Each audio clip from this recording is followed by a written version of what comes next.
the chest is not fully open. You may not have noticed it consciously. This particular tightness tends to live below the level of deliberate awareness, present and continuous, and so familiar that it has stopped registering as tightness and simply feels like the way the chest is, but it is there.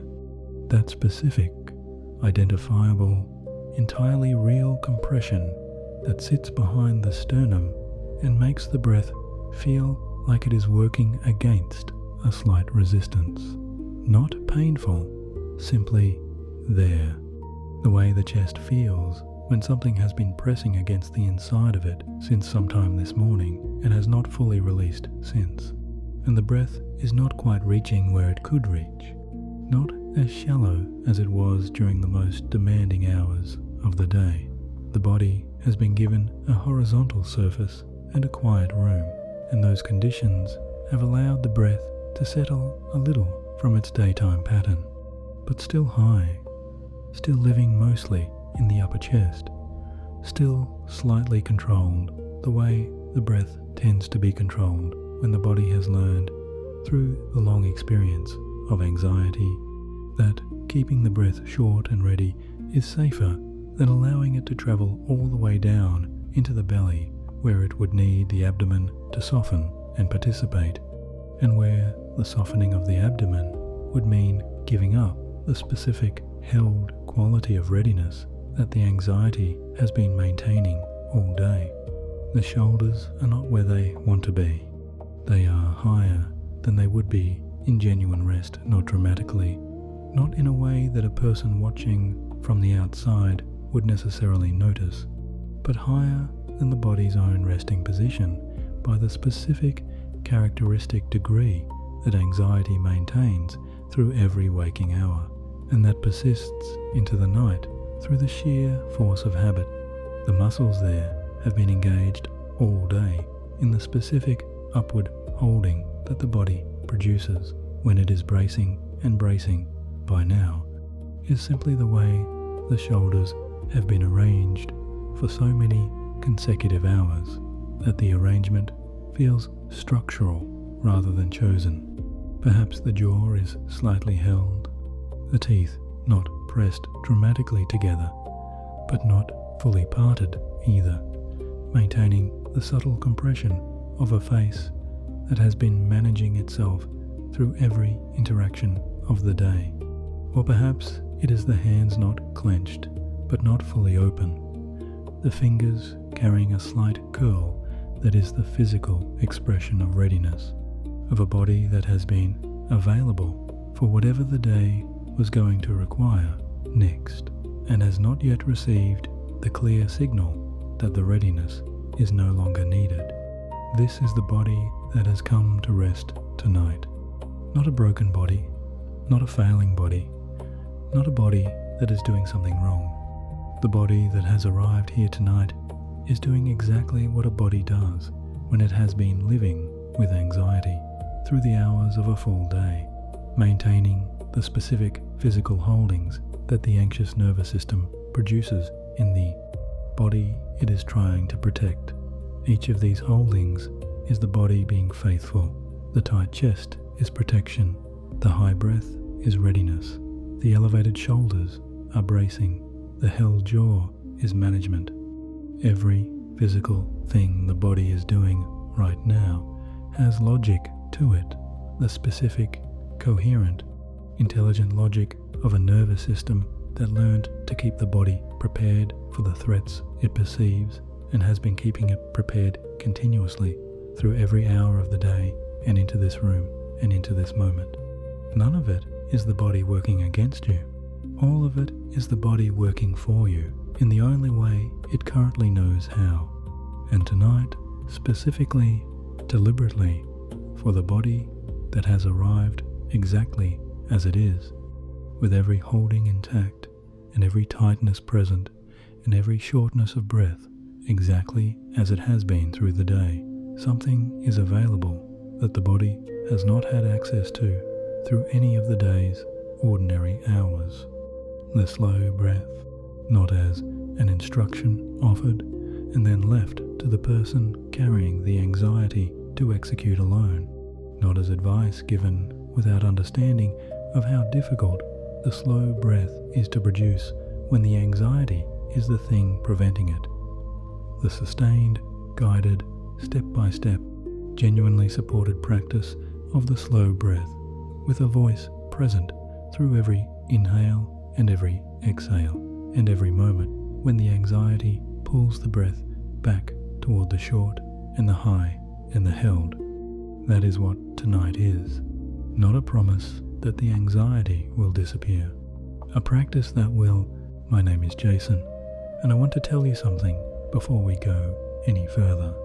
I know what it is to try to breathe slowly when the anxiety is the thing making the breath short.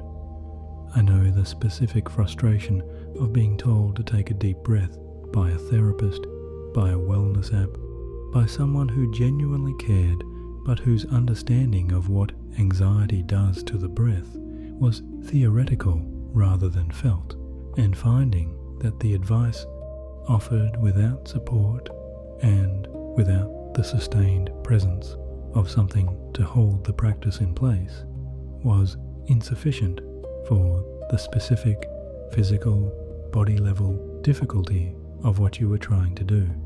The anxiety shortens the breath. The instruction to lengthen the breath does not automatically override the anxiety, and the gap between the instruction and the actual felt, genuinely achieved slow breath can feel like one more thing the anxious person is failing at in a list that is already too long. Tonight is not that. Tonight is not the instruction offered and then left for you to execute alone. I am going to be here through every breath, every inhale, and every exhale, and every moment in between when the anxiety tries to pull the breath back toward the short and the high and the slightly held quality it prefers. The voice does not go anywhere. It stays at the pace of the slow breath. It accompanies each part of the breath cycle with the same patient, unhurried presence through the entire session. That is the difference between tonight and the instruction you may have received before. Not the content, the support, the sustained, genuine, all the way through with you support that makes the slow breath accessible when the anxiety is the thing that has been making it inaccessible, and there are no requirements for what follows. The anxiety does not need to have already eased before tonight can begin. The chest does not need to be open, and the breath does not need to be slow, and the body does not need to have already arrived at some preliminary state of calm that precedes the real session. You can arrive exactly as you are, the chest tight, the breath high, the shoulders elevated, the jaw holding whatever the day left in it, and that arrival is entirely sufficient for everything that follows. The session is specifically designed for the body that arrives with the anxiety still fully present. It does not require a reduced anxiety as a prerequisite for the practice that reduces it. I also want to say something specific to the person who has tried breathing exercises before and found them difficult. The slow breath is genuinely difficult when the anxiety is active. This is not a personal limitation. It is not evidence that breathing exercises do not work for you specifically, or that your anxiety is too severe for this kind of approach.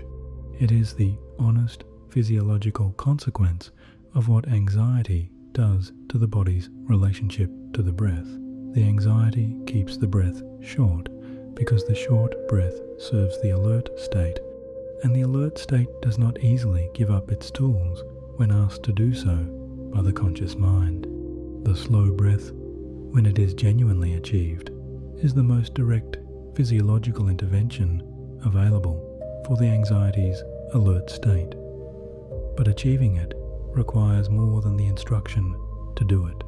It requires the sustained, patient, step-by-step support that takes the listener through each part of each breath with enough specificity that the body can follow even against the anxiety's characteristic resistance.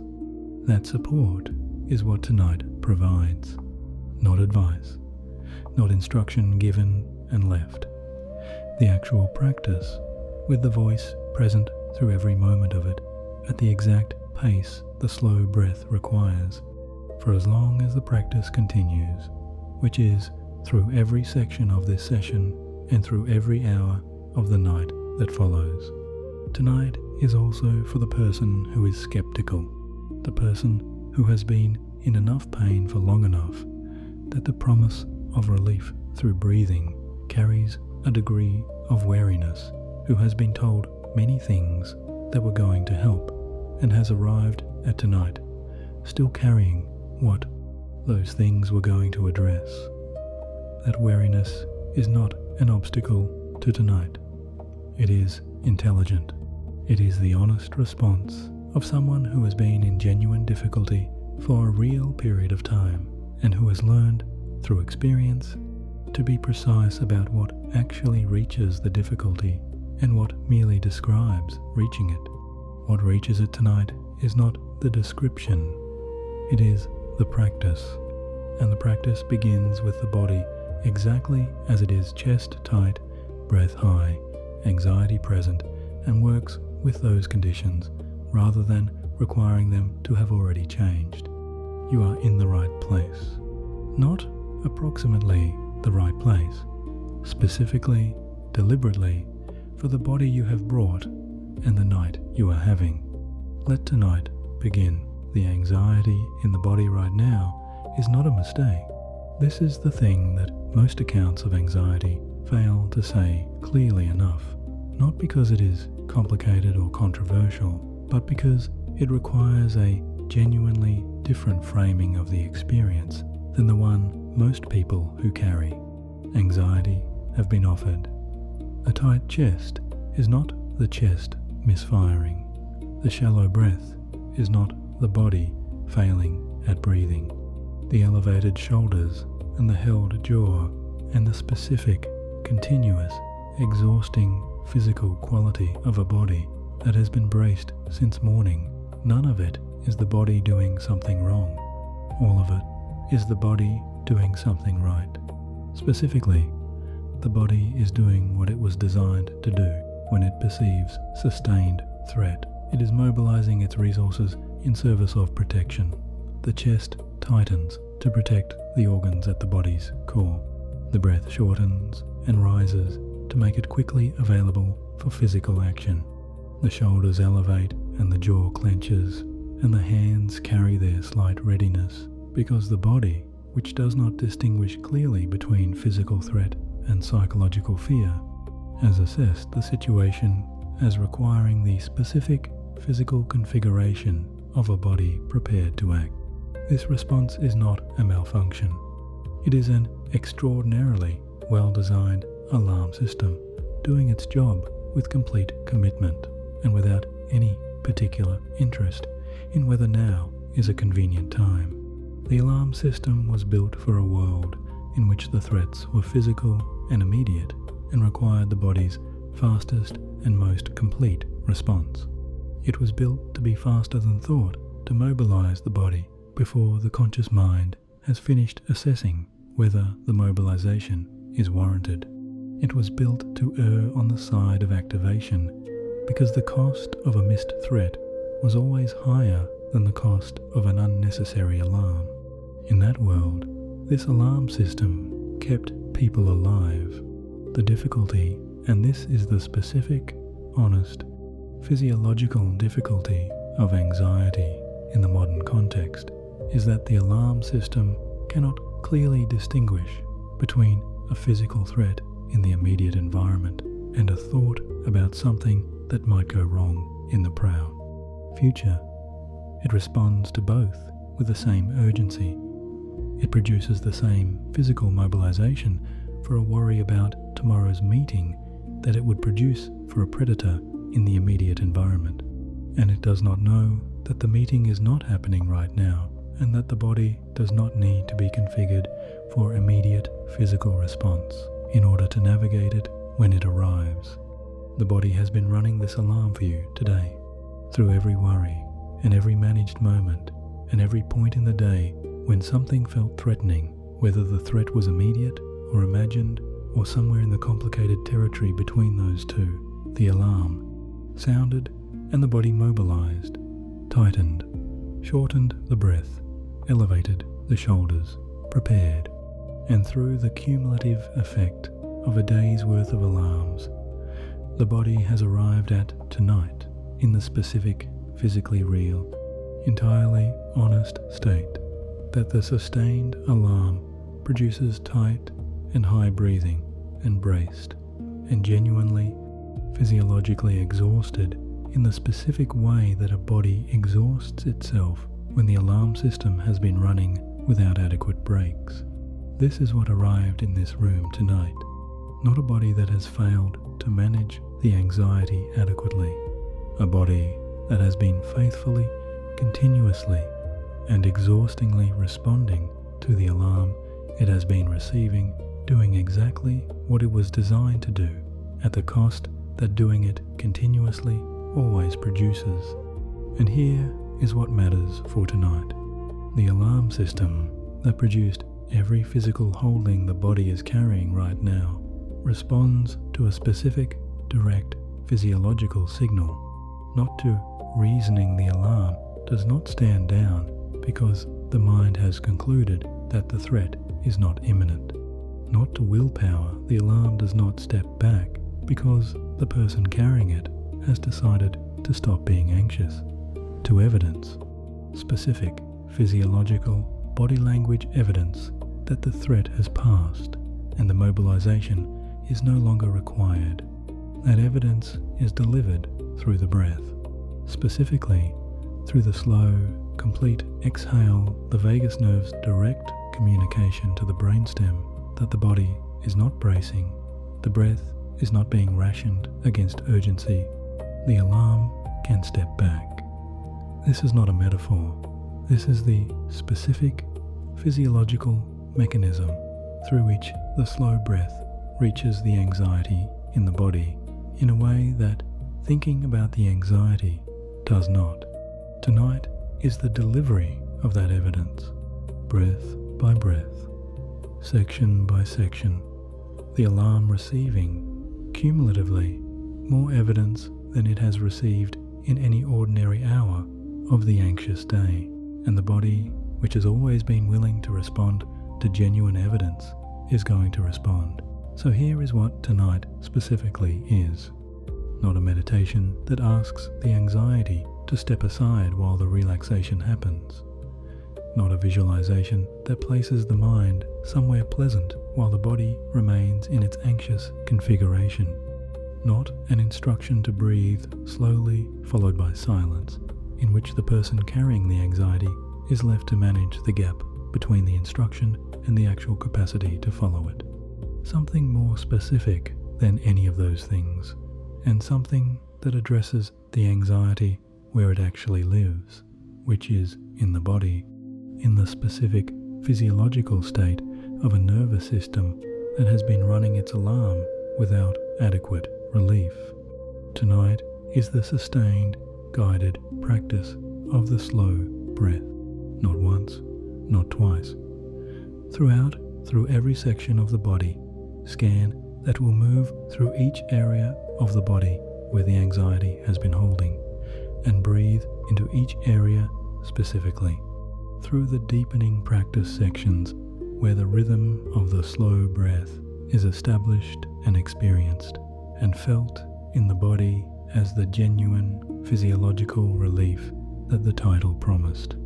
Through the mind sections where the slow breath is used as the specific tool for the thoughts that keep arriving with the anxiety's characteristic urgency. Through the deep rest where the slow breath continues as the background of everything, the body warmer and heavier and more released with each passing section. And through the night, the voice continuing, the slow breath rhythm carrying the affirmations into the sleeping body through every hour of the dark. The slow breath is the thread, not a supplementary tool or a background condition, the central, primary, physiologically specific mechanism through which everything tonight is delivered. The body scan sections will use the slow breath to release what the scan addresses. The mind sections will use the slow breath to contain what the thoughts produce.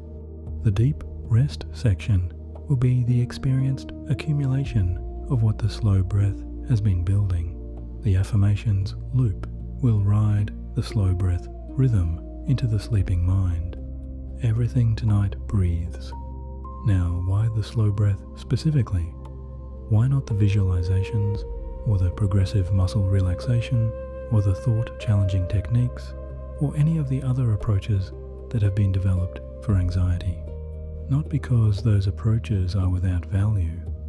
They have value for the people for whom they work, and in the conditions in which they are accessible, but because the slow breath is the only approach that communicates directly with the nervous system's alarm through the alarm's own physiological language. Every other approach communicates through the mind, through reasoning or reframing, or the substitution of one mental content for another. The slow breath communicates through the body, through the vagus nerve, through the direct, measurable, below the conscious mind signal that the extended exhale sends to the brainstem, the signal that says, in the only language the alarm understands, the body is not bracing, the emergency is not here, the alarm can step back. This is why the slow breath reaches what the other approaches do not reach. Not because the other approaches are wrong, because the slow breath is speaking in the right language for the specific physiological location of the anxiety in the body. The breath is always available. This is the other reason the slow breath is the right tool for tonight. Because of all the tools available for anxiety, the breath is the one that cannot be taken away, not by the severity of the anxiety, not by the circumstances of the night, not by the specific content of whatever the anxiety is carrying tonight. The breath is here right now. It was here when the anxiety arrived this morning, and it has been here through every anxious hour, and it is here in this room, in this body, continuing at whatever pace the anxiety has been imposing on it. Tonight is the practice of giving the breath the conditions it needs to change that pace, from the anxiety's pace to the body's own nighttime pace, the slow, full, belly-involved pause at the bottom rhythm that the body uses when the alarm has genuinely, completely stood down. That rhythm is what tonight is building, section by section, breath by breath, each exhale contributing its small and specific and entirely real evidence to the case the body is building for the nervous system tonight. The breath is already here. The practice begins with the very next exhale, and the body, which has always been willing to respond when the right evidence arrives, is already beginning to receive it. Before the slow breath can do its deepest work, the body needs something first. Not the slow breath itself, not yet. Something more fundamental than that. Something that the anxiety has been preventing through every hour of the day, and that the slow breath, however effective it will be, cannot fully deliver until this more immediate thing has been provided. The body needs to be genuinely, deliberately, unhurriedly settled into the most comfortable physical configuration available to it in this specific bed, in this specific room, at this specific moment of this specific night. This matters more than it might seem. The anxiety keeps the body in a posture of readiness, not the theatrical readiness of a body at full alert, the subtle, habitual, below awareness readiness of a body that has learned to maintain a degree of physical preparation as its resting state, slightly elevated in the shoulders, slightly contracted in the belly, slightly braced in the arms. A specific, low-level, continuous physical configuration of a nervous system that has been treating the state of sustained readiness as the appropriate default for a body that carries anxiety through its days. This configuration does not automatically release when the body lies down. The lying down changes the orientation from vertical to horizontal, from moving to still, from the demands of the waking hours to the supposed rest of the nighttime. But the nervous system does not receive the change in orientation as a clear signal that the readiness is no longer required. It needs more specific evidence than position alone, and the slow breathing will provide that evidence, but it will provide it more effectively to a body that has first been given the deliberate, patient, specific gift of genuine physical comfort. So before the first slow breath, before anything the body, take a genuine moment without hurry and without the sense that the real session is waiting on the other side of this step to give the body what it is quietly asking for, to make whatever adjustments the body needs, the pillow, the blanket, the position of the arms and the legs and the hips, until the body is in the most comfortable configuration that is genuinely available to it right now. Not approximately comfortable, genuinely comfortable. There is a difference that matters tonight. Approximate comfort is what the body settles for when it is tired enough, and the expectation is that sleep will arrive through exhaustion rather than through the specific physiological conditions of genuine rest. Genuine comfort is what the body receives when someone or some practice stops to ask it what it actually needs and provides that specifically, without apology and without treating the provision as a delay before something more important. Tonight, the body's comfort is what is most important. So give it this. Let the pillow find the exact position that the head needs. Not the position the pillow was already in, but the position that the full weight of the head, released without any holding, actually wants to be in. Let the blanket be adjusted to the temperature that the body's current warmth requires. Not too much, not too little. The specific temperature of genuine comfort, rather than the approximate temperature of sufficient covering. Let the arms rest wherever they naturally fall when holding is entirely absent.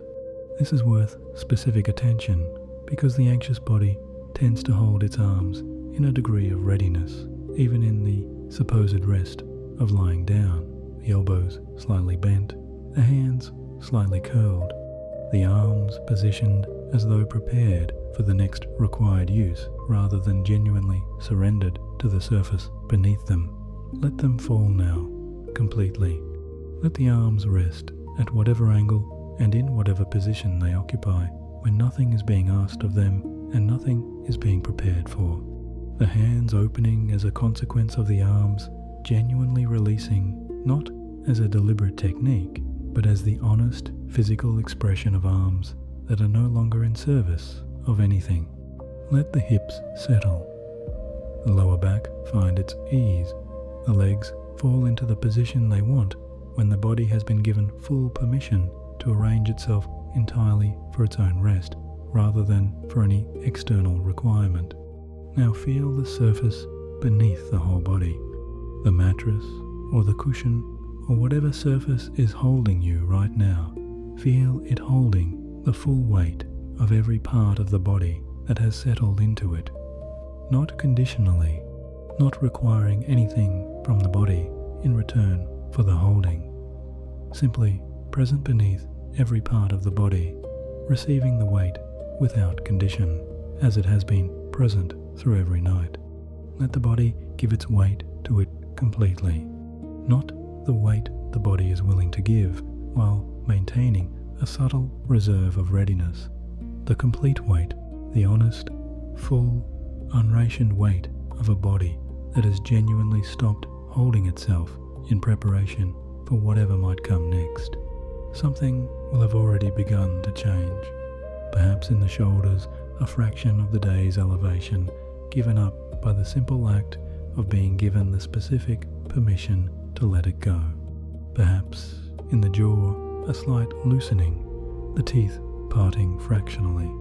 Perhaps in the belly, a small movement toward softness, the contraction there easing very slightly with the breath that has deepened, without being directed, simply because the body has been given the conditions that allow it to deepen.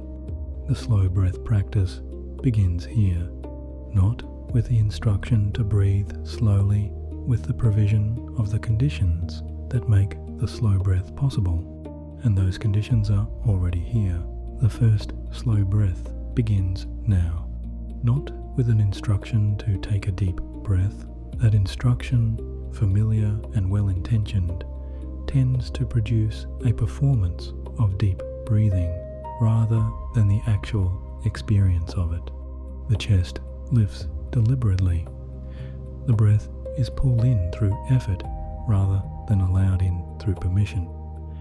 The exhale is rushed because the effort cannot be sustained and the body wants to return to its shorter, more manageable, anxiety-appropriate cycle. That is not what tonight is for. The first slow breath begins with the exhale. This is important, and it is counterintuitive, and it is the specific, practical reason why the slow breath practiced here is different from the deep breathing that has been advised and attempted before. The anxiety keeps the body in a state of relative inhalation, the chest slightly inflated, the breath held slightly in, the lungs never quite fully emptying before the next breath begins. This is the readiness breath. The body keeps the lungs partially full, the way a runner keeps the legs slightly bent at the starting line poised, available, ready for the immediate action that the alarm system believes might be required at any moment. To begin the slow breath with the inhale is to work against this readiness, to try to add more breath to a body that is already holding more breath than it naturally would in genuine rest. The result is often a breath that feels forced, a chest that feels constricted rather than expanded, a body that resists rather than receives. To begin with, the exhale is to work with the body. So right now, not a dramatic exhale, not a performed release. Simply allow the breath that is currently in the lungs to leave. Let it go at whatever pace feels natural, without pushing it out and without holding it back. Simply allow the exhale that the body is ready for to happen, and then allow it to continue a little longer than it would if the anxiety were controlling its length. A little longer, a little more complete. The chest falling gently, the belly, if it will, softening slightly with the departing breath, the lungs emptying a little more fully than the anxiety's characteristic breath allows them to empty. Feel what happens at the end of that exhale.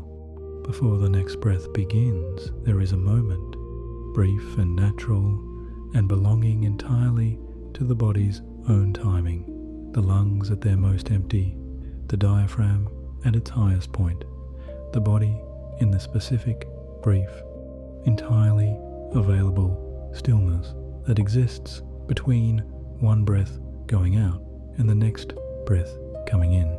This is the pause at the bottom of the exhale. It is not held deliberately, it arrives naturally as the consequence of a breath that has been allowed to fully complete. And in it, something specific happens in the nervous system. Stay in that pause for just a moment, not extending it beyond its natural duration, simply being fully present in it for however long it naturally lasts. Feeling the specific quality of the body at the bottom of the exhale, the lungs at their most empty, the chest at its most compact, the breath briefly and naturally at rest. And now the inhale, not taken deliberately, not pulled in through effort, allowed, the body deciding when the next breath begins, because the body always knows when the next breath is needed, and when the exhale has been complete enough and the pause at the bottom has been felt, the body will draw the next breath in on its own without any instruction from the mind. Let it come at whatever pace it naturally comes. Let it travel wherever in the body it naturally travels, the chest or the belly or both, at whatever proportions the body chooses for this specific breath at this specific moment. Follow the inhale with the awareness. Feel the air arriving at the nostrils slightly cooler than the body that is receiving it. A specific temperature exchange of every inhale that has been happening continuously through this entire life, without the awareness having been specifically directed to it until now. Follow the air downward through the nostrils, through the throat, into the chest.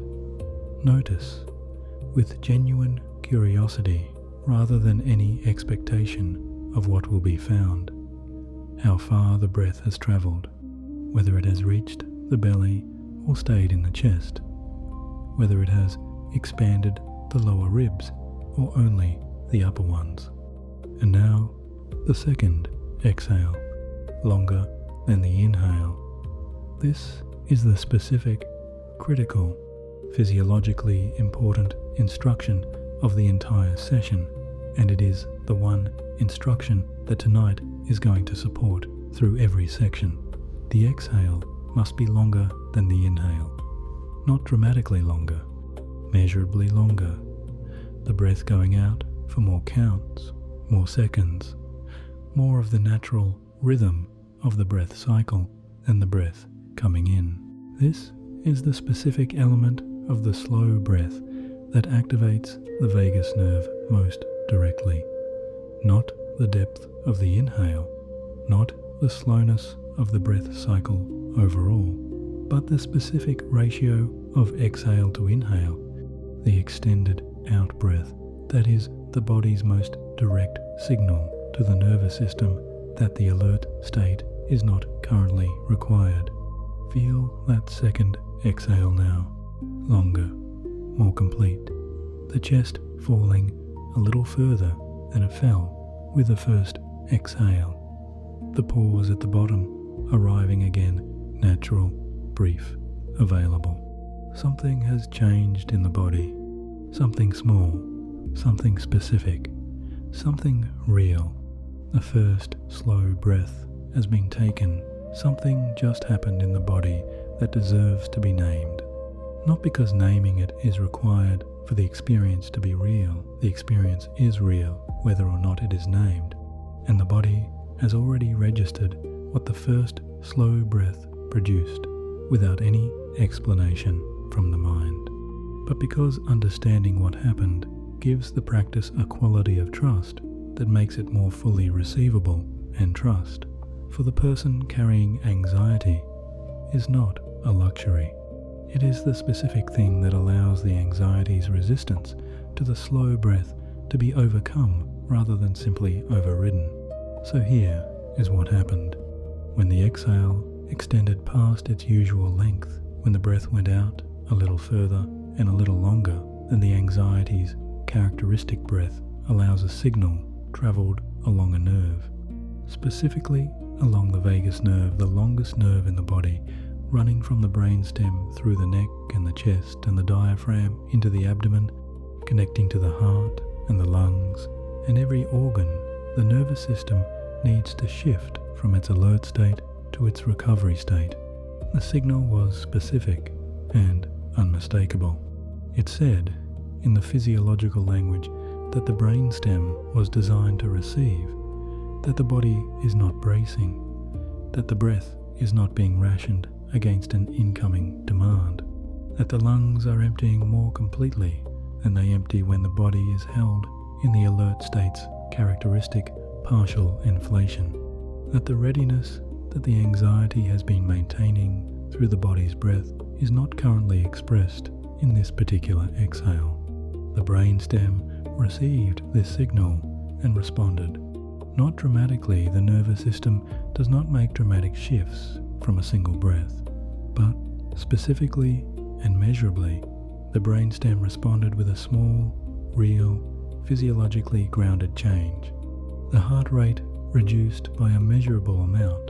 The vagus nerve directly innervates the sinoatrial node of the heart, and the vagal signal of the extended exhale produces a direct, specific, entirely reliable reduction in the heart rate at the moment of the exhale. This is called respiratory sinus arrhythmia, and it happens in every human body with every breath. The heart rate naturally higher on the inhale and naturally lower on the exhale, with the magnitude of the difference increasing as the exhale extends and becomes more complete. The longer and more complete the exhale, the greater the heart rate reduction at the exhale's bottom. This reduction in heart rate at the bottom of the extended exhale is the body's most direct, most immediate, most physiologically specific response to the vagal signal of safety. It is the heart receiving the nervous system's acknowledgement that the alert state can reduce its activity by one small, measurable degree, and it accumulates each extended exhale, contributing its reduction. Each complete breath cycle contributing its evidence, the nervous system receiving more of the sustained signal it needs with each breath that is given the conditions to extend and complete. The pause at the bottom of the exhale is where this accumulation is most concentrated. In that brief stillness at the bottom, the lungs at their most empty, the diaphragm at its highest, the vagal signal is at its fullest expression, and the parasympathetic response to it is at its most active. This is the most physiologically significant moment in every breath cycle, and it is the specific moment that the slow breathing practice is building toward and building through the accumulation of these pauses, each one contributing its evidence, creating across the course of the session the sustained, convincing, physiologically real case for the nervous system that the emergency has passed. Something else happened. In the muscles, specifically in the muscles that have been maintaining the anxiety's physical holdings through every hour of the day, the trapezius that has been holding the shoulders elevated, the intercostals that have been keeping the chest in its partial inflation, the muscles of the jaw and the face that have been managing the day's presented composure. These muscles are directly connected to the nervous system state. The alert state keeps them in a degree of activation, and the parasympathetic response to the extended exhale reduces that activation by a small and specific degree. The degree is small, but it is real, and it is cumulative. Each extended exhale contributes its small reduction. Each breath cycle adds to the case, and the case, built breath by breath through every section of tonight, will produce a degree of muscular release by the end of the session that no single instruction to relax could have produced, because the release is coming not from the conscious mind's command, but from the nervous system's honest response to evidence. The first slow breath produced the first evidence, the specific, small, physiologically real change in the heart rate at the bottom of the exhale, the fractional reduction in the muscle's alert state activation, the first incremental step in the case the body is building for the nervous system tonight. That case is building right now. With every breath, there is a part of the nervous system that is going to resist this. Not dramatically, not with a panic attack or a dramatic escalation of the anxiety symptoms, simply with the quiet, persistent, entirely understandable resistance of a system that has learned, through the long experience of the anxiety, that the slow breath is not its preferred breath, that the extended exhale feels vulnerable, that the pause at the bottom of the exhale, the specific, brief, available stillness that the slow breathing practice is building toward, feels like the relinquishing of something the nervous system believes is important to maintain. This resistance is not a malfunction. It is the alarm system being consistent. The alarm system has been using the short, high, slightly held breath as one of its primary tools throughout the anxious period, keeping the breath in the specific configuration that serves the alert state, that keeps the body ready, that signals to the nervous system through the breath's own pattern that the state of readiness is the appropriate state for this body in these circumstances. When the slow breathing practice begins to change that pattern, when the exhale extends and the pause appears, and the breath begins moving toward the belly, the alarm system notices the change and responds with a pull toward the familiar, a shortening of the exhale before it is complete, a slight constriction in the chest that makes the extended breath feel effortful, a subtle urgency that makes the pause feel risky. This pull is going to arrive tonight. Perhaps it has already arrived, a slight tightening during the first slow breaths, a sense that extending the exhale required more effort than it should, a moment when the anxiety's characteristic breath reasserted itself against the slow breath's direction. When it arrives, it does not mean the practice is not working. It means the practice is working, and the alarm system, which has been relying on the short breath as one of its tools, is registering the change and attempting to maintain the pattern that has been serving it. This is the alarm doing its job. The alarm's job is to maintain the conditions of readiness, and the slow breath is changing one of those conditions, and the alarm is responding to the change with its characteristic response. The way to meet this resistance is not to force through it. Forcing the slow breath against the anxiety's resistance tends to produce the performance of slow breathing rather than the experience of it, the breath going through the motions of length and completeness while the body remains. In its anxious configuration underneath, the resistance is not overcome through willpower. It is addressed through patience, through the sustained, repeated, consistently present offering of the slow breath back to the body each time the anxiety's pull shortens it, without frustration and without the sense that the shortening represents a failure of the practice. Each return to the slow breath is the practice, not each perfect slow breath maintained without interruption. Each return, each moment when the anxiety's pull has shortened the breath and the attention notices the shortening, and the next exhale is allowed to be a little longer than the shortened one that preceded it. The practice is the returning. The returning, done consistently and without frustration through every section of tonight, is what builds the accumulated case that the nervous system needs.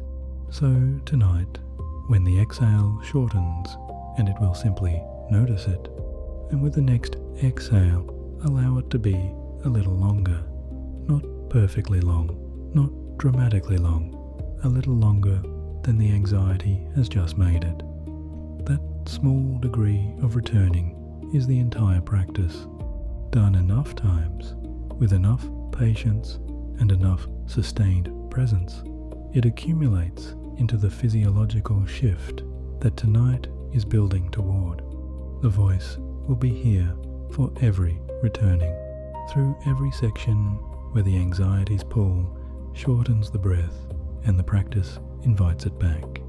Through every moment when the slow breath feels effortful and the session stays present with the effort rather than leaving it to be managed alone, that sustained presence, the voice accompanying every breath, the guidance present through every section of the practice is the specific thing that makes tonight different from the breathing advice that was offered and left.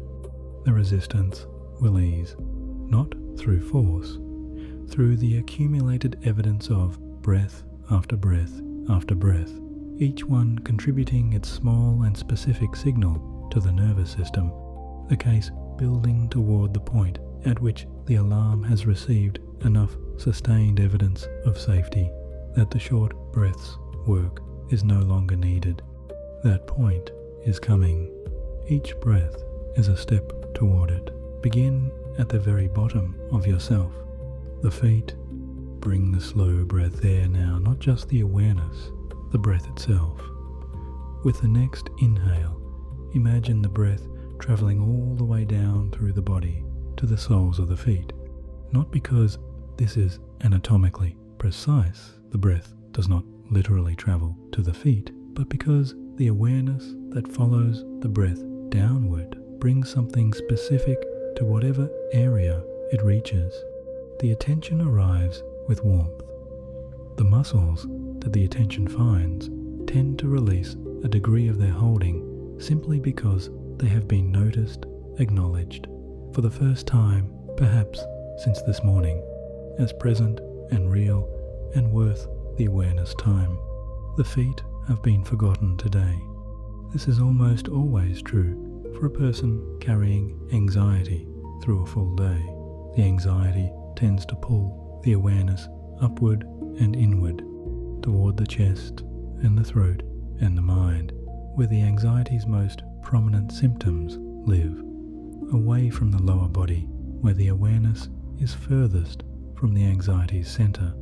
The feet, the legs, the hips, these areas spend the anxious day doing their work without receiving any of the conscious attention that is being consumed by the anxiety's more insistent presentations. Tonight, the awareness travels the other direction, down, and as far down as the body goes to the specific, real, largely unacknowledged parts of this body that have been working since the first step of the morning and are now, finally, allowed to stop. Feel the soles of the feet against whatever they are resting against. The specific contact of skin and surface, the mattress or the sheet or the cool air. Notice the temperature there, perhaps cooler than the rest of the body. The circulation in the extremities slightly reduced by the anxiety's characteristic redistribution of the blood toward the core and the muscles that the alarm state prioritizes. Or perhaps already warming, the slow breath having already begun the process of returning the circulation that the anxiety's tension has been slightly withholding. Now with the next exhale, breathe out through the feet, not literally, but as a practice of directed release, allowing the exhale to carry something from the feet outward, the attention following the breath's direction of travel, downward and out through the soles.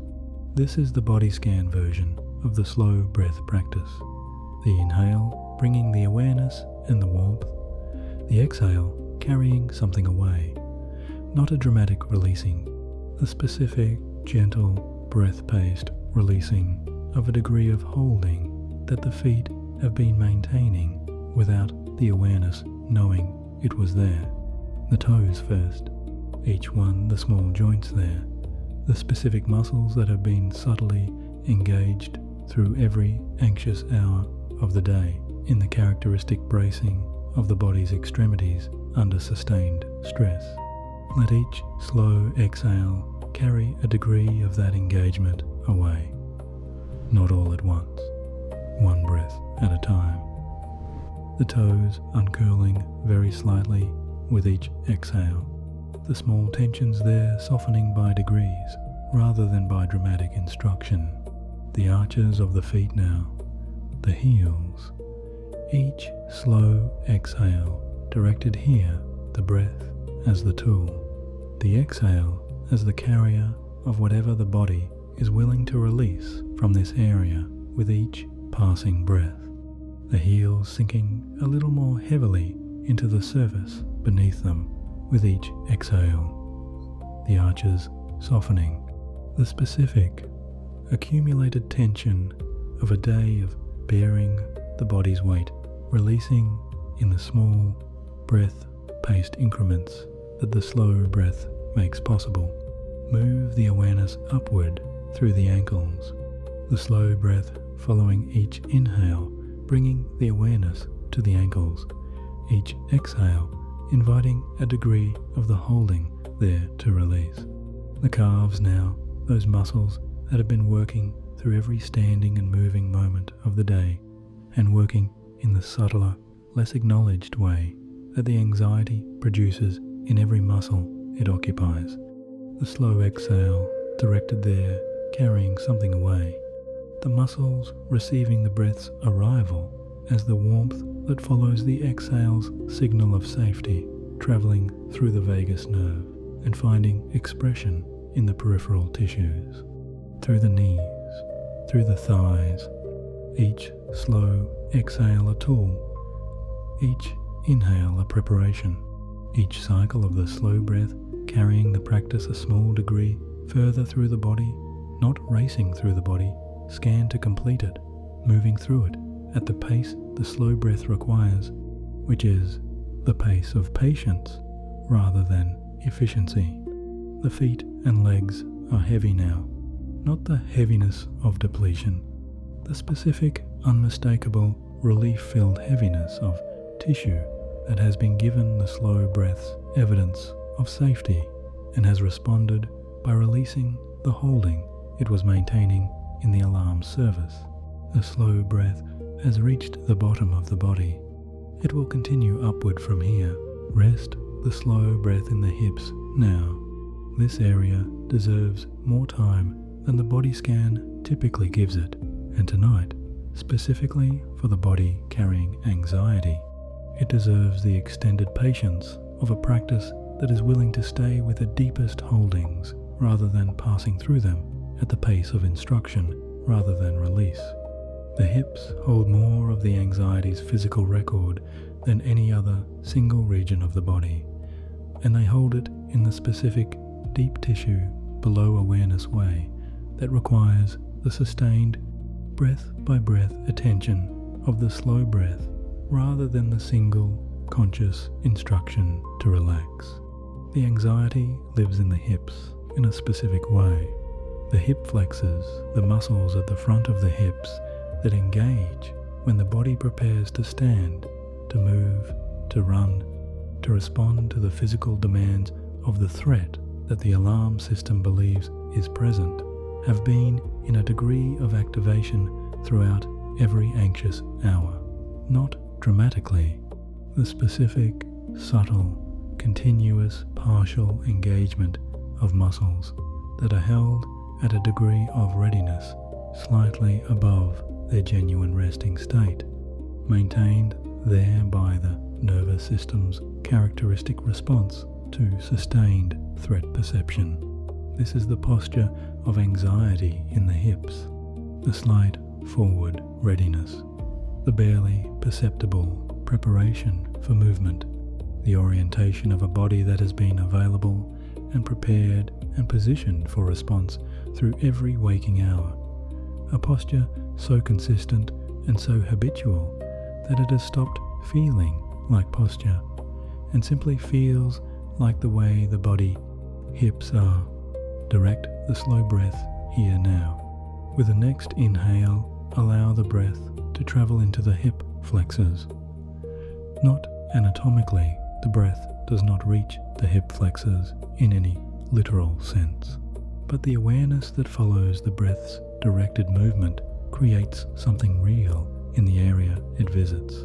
The attention arriving in the hip flexors carries the warmth of increased local circulation and the specific quality of being noticed of a body part that has been working without acknowledgement receiving for the first time tonight.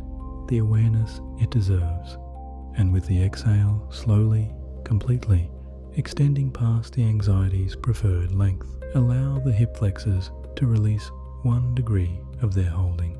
Not all of it, 1 degree. The specific, small, breath-paced degree of releasing that the slow breath makes possible without requiring the muscle to override the alarm system's instruction to remain ready. The alarm system does not experience this degree of release as a threat. It is too small to trigger the resistance that a dramatic or forced releasing would trigger. This is the specific strategic value of the breath-paced release in the body scan. Each exhale asks for only the degree of releasing that the nervous system is willing to permit on that particular exhale, given the amount of safety signal it has received to that point. And as the exhales accumulate and the safety signal builds, the degree of releasing available with each breath gradually increases, not through force through the accumulating case. The outer hips now, the muscles along the sides of the pelvis that have been stabilizing the body through every standing hour of the day, directing the slow breath there, with each inhale, each exhale, carrying something away. The specific, sustained, below awareness holding of muscles that have been working without acknowledgement, releasing by degrees as the slow breath arrives in each area, and the exhale's safety signal travels through the vagus nerve to the peripheral musculature, the inner thighs, the pelvis itself, the tailbone settling a little more heavily into the mattress with each exhale, the sacrum, that broad, flat bone at the base of the spine, becoming more fully given to the surface that is holding it as each slow exhale carries a degree of the holding away. And the lower back, this is where the slow breath is most needed and most difficult to direct, the area that carries the most concentrated record of the anxiety's sustained physical occupation, and the area that is most resistant to release through conscious instruction alone. The anxiety lives in the lower back muscles in the specific, dense, accumulated way that months or years of sustained stress produce in tissue that has been under continuous low-level tension for longer than tissue was designed to sustain it. Direct the slow breath there now. Inhale the awareness arriving in the lower back with the warmth that the directed breath brings. Exhale slowly, completely. The extended exhale, sending its safety signal along the vagus nerve, and the signal finding its way to the muscular tension of the lower back, inviting the one small degree of releasing that each exhale makes available. With each breath in, warmth arrives in the lower back. With each breath out, something releases. Not everything, something. The specific, genuine, breath-paced degree of releasing that the accumulated safety signal has made available by this point in the session. Each exhale contributing its small evidence. The lower back, which has been carrying the anxiety's record for so long, receiving finally the sustained, breath by breath, patient attention that the depth of its holding requires. Stay here for several more slow breaths. The lower back deserves them. The slow breath will reach what the instruction never did. Let the slow breath rise now into the belly and the chest. These are the areas where the anxiety is most immediately and most visibly present. The areas that the tight chest and the high breath and the contracted belly have been occupying since the first anxiety of the morning arrived, and the body mobilized its response. Everything that has been released through the feet and the legs and the hips and the lower back has been preparation for this, the slow breath having built enough of its accumulated safety signal through the lower body sections of the scan that it arrives in the belly and the chest with more evidence behind it than it would have had if the scan had begun here. The belly first. Notice how the belly is moving with the breath right now, or whether it is moving at all. The anxiety's characteristic breath tends to exclude the belly entirely. The diaphragm kept high and the abdomen kept contracted. The belly held in the specific, tightened way that the alarm state produces in the body's core. The belly of an anxious body in an anxious night is often barely moving, the breath happening entirely in the upper chest. The belly held against its natural participation in the breath cycle, the body maintaining the contracted core configuration of its alert state, even here, in this bed, in this quiet room, in the absence of any physical threat. Feel whether the belly is moving. With the next slow inhale, allow it just a little more than it has been allowed. Not a deliberate push or a performance of belly breathing. The smallest available permission, the belly allowed to rise just slightly with the arriving breath. The abdomen's contraction easing just the degree that this particular slow inhale makes possible. And with the slow exhale, the belly falling completely, the abdomen releasing whatever contraction it was maintaining, the muscles there softening into their genuine resting position rather than the alert state's characteristic held position. Feel the belly moving now, even slightly, even just the fraction that the slow breath has made available. The belly that has been held all day, receiving the specific physiological evidence of the extended exhale and responding in the small, real, honest way that the body always responds to genuine evidence by releasing a degree of its holding with each successive slow breath.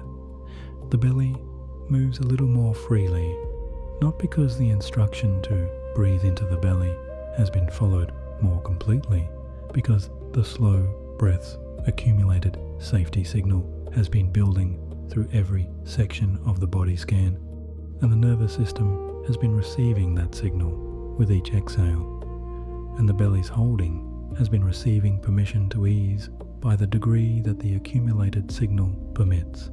Now the chest, the center of the chest, the sternum, the breastbone, the specific place behind the front of the body where the anxiety tends to press from inside. You have felt this place all day, the compression there, the specific, identifiable, entirely real sensation of something tighter than the chest. Should be the body protecting its core with the specific muscular holding that the alarm state produces in the chest wall when sustained threat is perceived. Direct the slow breath there now. With the next inhale, allow the awareness to move specifically into the center of the chest, not pushing the breath against the compression, but offering the breath to it the way warmth is offered to something cold, without force and without the expectation of immediate transformation, simply with the patient presence of something warm arriving in a place that has been cold for too long, and with the slow exhale extending past the anxiety's preferred length, the chest falling a little further than the short breath allows it to fall. Feel the vagal signal traveling from the lungs along the vagus nerve to the brainstem, and the brainstem's parasympathetic response finding its way to the intercostal muscles of the chest wall, and the chest wall receiving the signal's permission to release one small, breath-paced degree of the compression that the alarm state has been maintaining. The chest is wider than it was at the beginning of this section, fractionally, genuinely, in the specific, real, physiologically honest way that the slow breath's accumulated evidence produces in the chest wall's holding, not the dramatic opening that a single instruction to release the chest would fail to produce. The genuine, breath-paced, incrementally accumulated opening of a chest that has been receiving the slow breath evidence section by section through the body scan and is now responding with the degree of release that the evidence warrants. Your heart is here. This deserves acknowledgement. The heart has been beating through every anxious hour of this entire day, through every alarm and every mobilization, and every moment when the anxiety's physical response was running at full or partial activation, through every tight chest and every high breath and every elevated shoulder and every managed moment of a day that asked more of the person inside this body than ordinary days tend to ask. Through all of it, the heart kept its rhythm, unchanged in its faithfulness, unchanged in its complete, unconditional, entirely reliable commitment to keeping this person present in their life. Let the chest soften around it now. Let the slow breath create the space. Each inhale widening the chest fractionally around the heart that has been working faithfully inside it. Each slow exhale releasing the compression that the anxiety has been maintaining the chest, becoming, breath by breath, a little more genuinely open around the organ that has never once stopped working for the person it keeps alive. The belly is moving with the breath. The chest is wider than it was. The slow breath has reached the center of the body. Bring the slow breath into the shoulders now. These are the most visible holding of the anxiety. The area where the alarm state's physical occupation is most consistently expressed and most resistant to the conscious instruction to release. The shoulders under anxiety are elevated, not always dramatically the specific, habitual, entirely automatic degree of elevation that a nervous system trained to readiness produces in the trapezius and the surrounding musculature as a default configuration.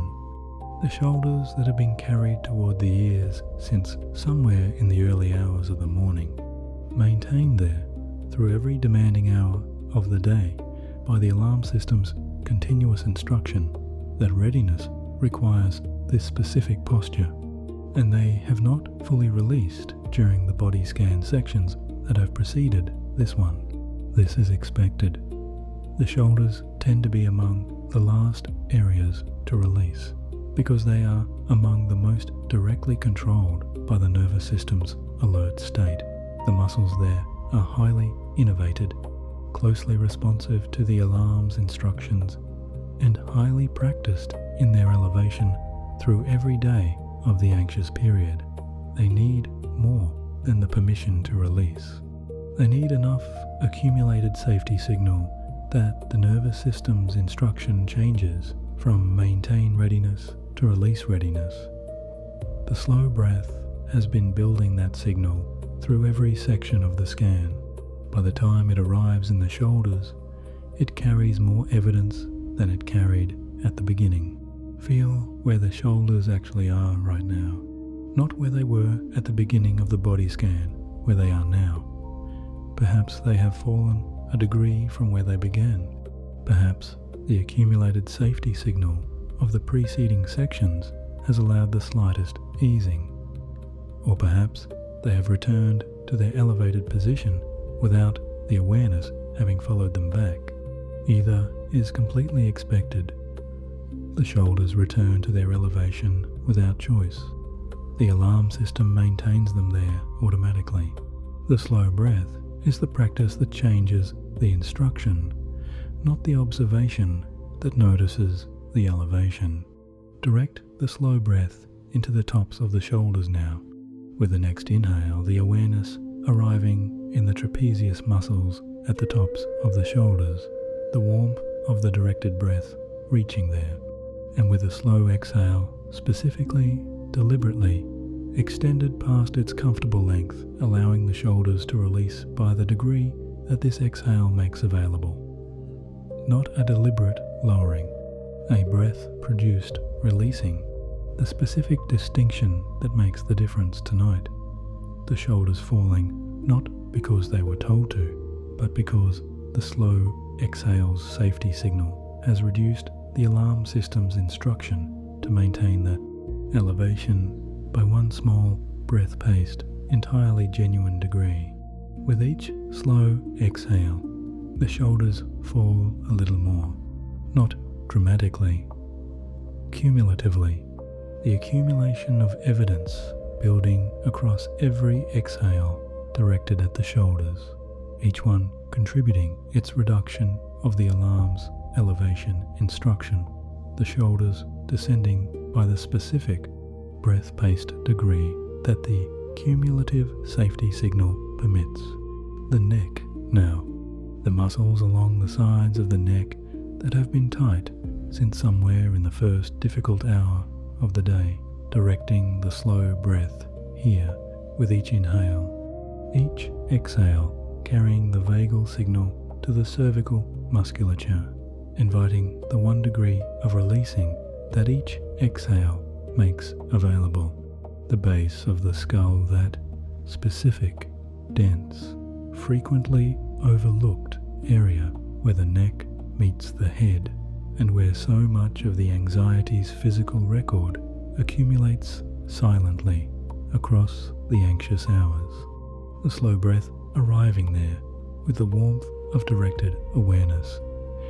Each exhale inviting the small degree of release that the accumulated safety signal permits, and the arms now directing the slow breath down through the upper arms, the elbows, the forearms, each area receiving the inhale's warmth and the exhale's safety signal, each section of the arm releasing by the breath-paced degree that the cumulative evidence warrants, the arms becoming heavier with each slow exhale, not the heaviness of exhaustion, but the specific relief-filled heaviness of arms that have been held in service of readiness and are now, through the accumulated evidence of the slow breath's safety signal, being given permission to simply rest.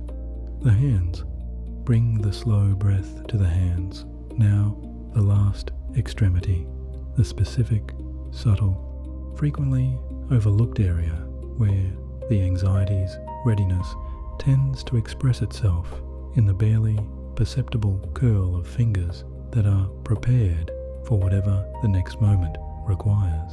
Direct the exhale through the hands, the breath's safety signal traveling all the way to the fingertips, the fingers receiving permission to uncurl, the palms softening, the hands falling into the open, unreaching, ungrasping position that belongs to a body whose alarm system has received enough evidence to allow the hands to simply rest.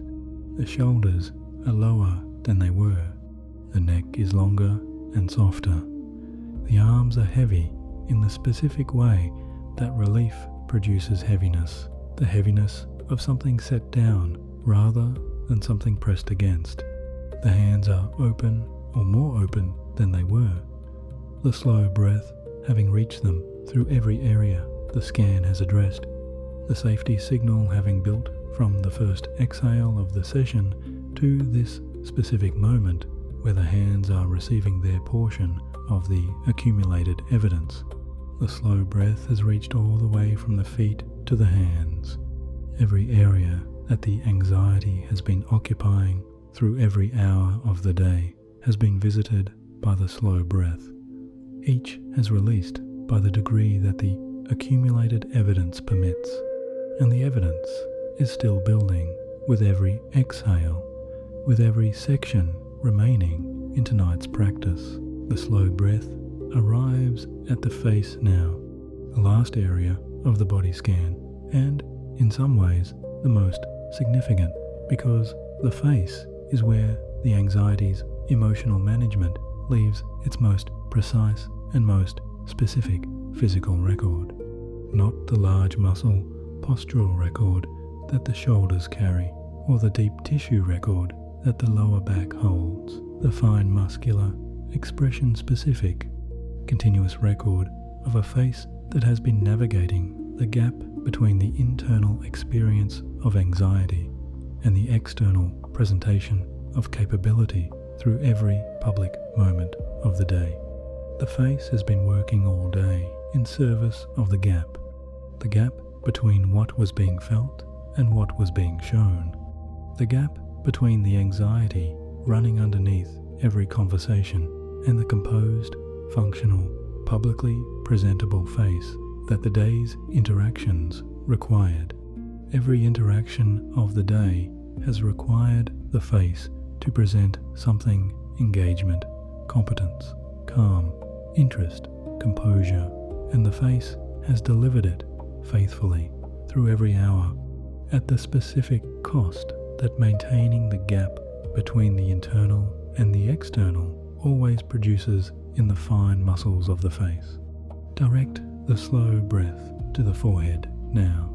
With the inhale, the awareness arriving at the forehead, the warmth of the directed breath reaching the muscles there.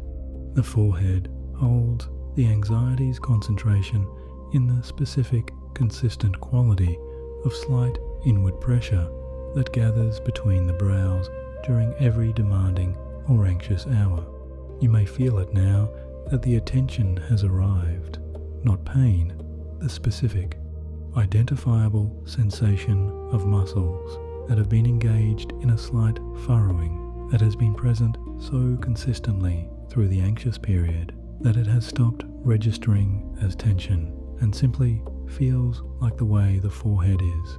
With the slow exhale extending, complete, the safety signal traveling to the brainstem and finding its expression in the fine muscles of the face, allow the forehead to soften, the muscles there spreading gently outward, away from the center, the brow returning toward its genuine resting position, not through instruction, through the slow exhales, accumulated safety signal reaching the fine musculature of the face and reducing the alarm's instruction to maintain the concentration there by the breath-paced degree that the cumulative evidence permits. The space between the eyebrows softening, the eyes behind their closed lids, the tiny, intricate muscles around the eyes that have been adjusting and focusing and expressing through every moment of every interaction of the day, receiving the slow breath's arrival with the warmth and the permission of the extended exhale, the specific, fine muscular release of orbital muscles that have been engaged in the anxiety's characteristic narrowing of the visual field, the eyes, in sleep, releasing the specific expression of vigilance that waking anxiety tends to maintain even in the muscles surrounding closed eyes, the cheeks softening, the flesh of the face returning to its genuine resting shape, not the composed shape that the day's interactions required, not the managed shape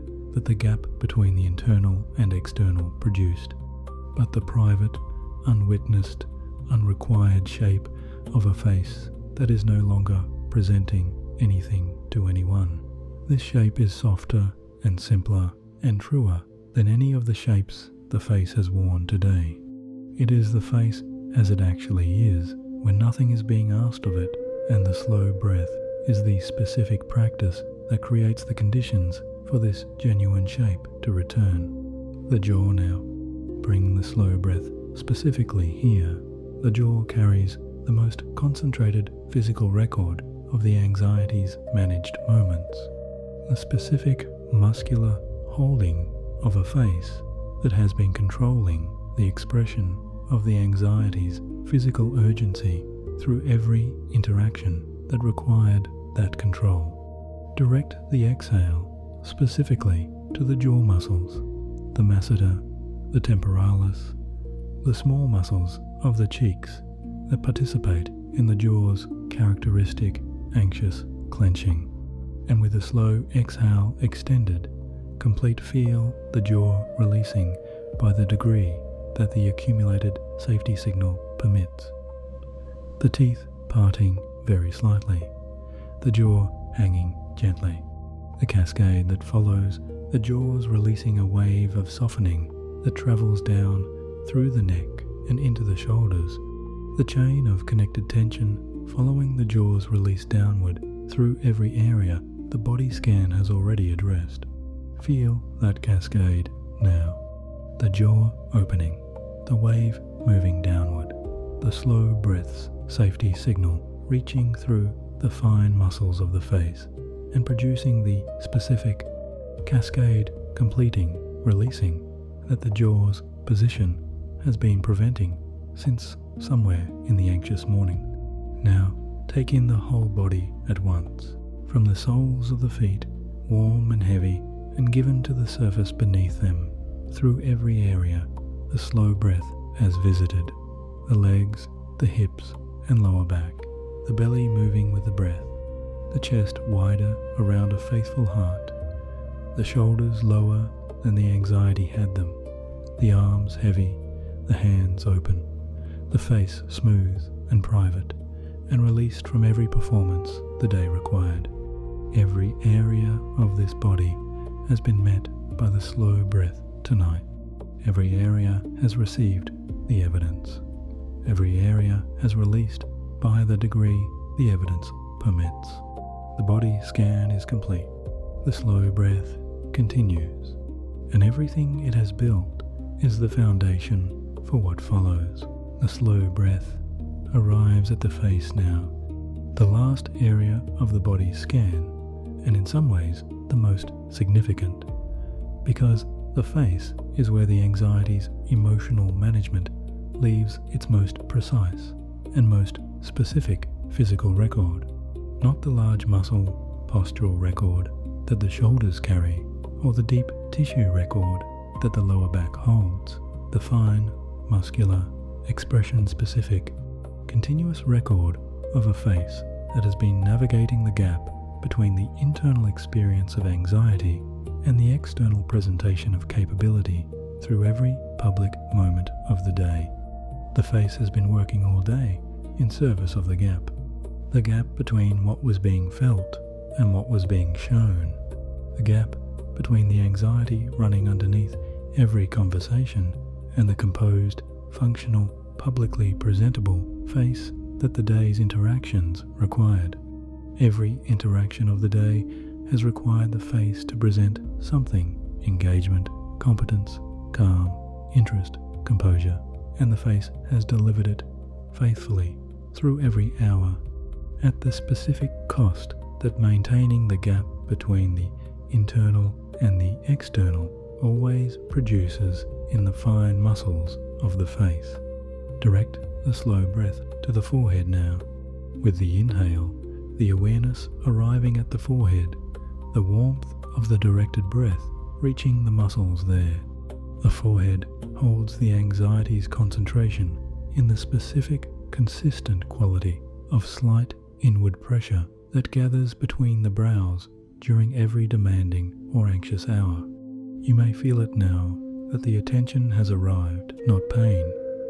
The specific, identifiable sensation of muscles that have been engaged in a slight furrowing that has been present. So, A2. The slow breath has been the tool through every section of the body scan. It has travelled from the feet to the face, visiting each area of the body where the anxiety has been holding, carrying its accumulated safety signal through every exhale, building the case for the nervous system section by section, breath by breath. The body is more released now than it was at the beginning of the session, not completely released, not dramatically transformed, but genuinely, specifically, measurably further from the tight and high breathing and braced configuration of the anxious body that arrived here tonight, and closer to the warm and heavy and slow breathing configuration of a body that has received enough evidence of safety to begin its genuine rest. Now the slow breath becomes the primary subject rather than the primary tool. Through the body scan, the slow breath has been in service of each area it visited, directed toward the feet, directed toward the hips, directed toward the chest, the shoulders, the face. Now, with every area of the body having been addressed, the slow breath steps into the foreground. The body scan has prepared the body to receive the slow breathing practice at a depth it could not have received at the beginning of the session. The muscles more released, the nervous system's alert state reduced by the accumulated safety signal of the scan's many exhales, the body more genuinely available to the specific therapeutic rhythm of the slow breath that the next sections will establish and deepen. The rhythm is what matters now. Not any single breath, the rhythm. The specific, consistent, sustained pattern of inhale and extended exhale and pause that, maintained over time, produces the cumulative parasympathetic activation that genuine anxiety relief requires.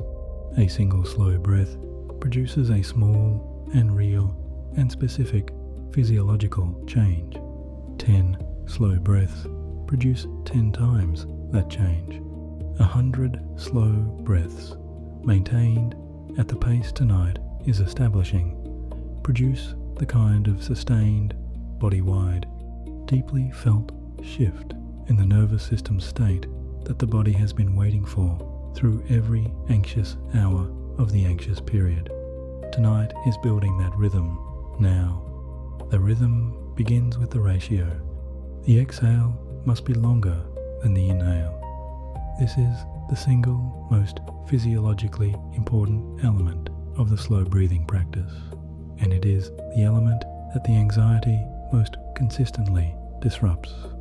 The anxiety tends toward equal length breaths at best, and toward exhales shorter than inhales at worst. The body keeping the breath tilted toward inhalation in service of the alert state's need for the body to remain slightly inflated, slightly ready, the breath available for immediate redirection toward physical action.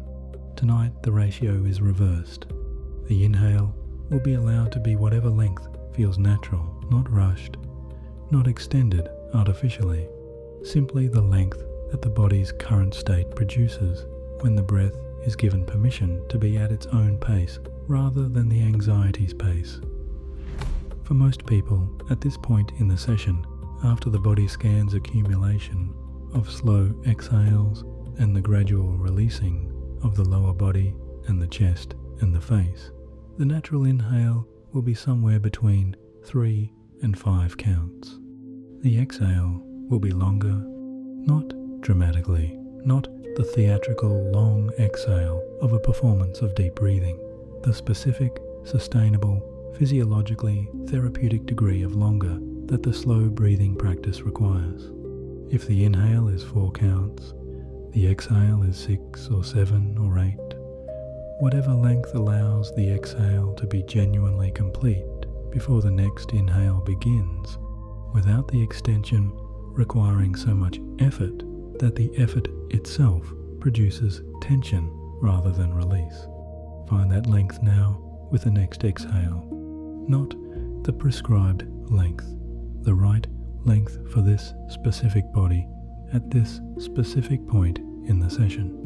The exhale that empties the lungs more fully than the anxiety's breath allows them to empty, that carries the vagal signal more completely than the short breath carries it, that produces the perceptible drop in the heart rate at its bottom that the extended exhale reliably produces, the exhale that, when it reaches its natural end, creates the pause.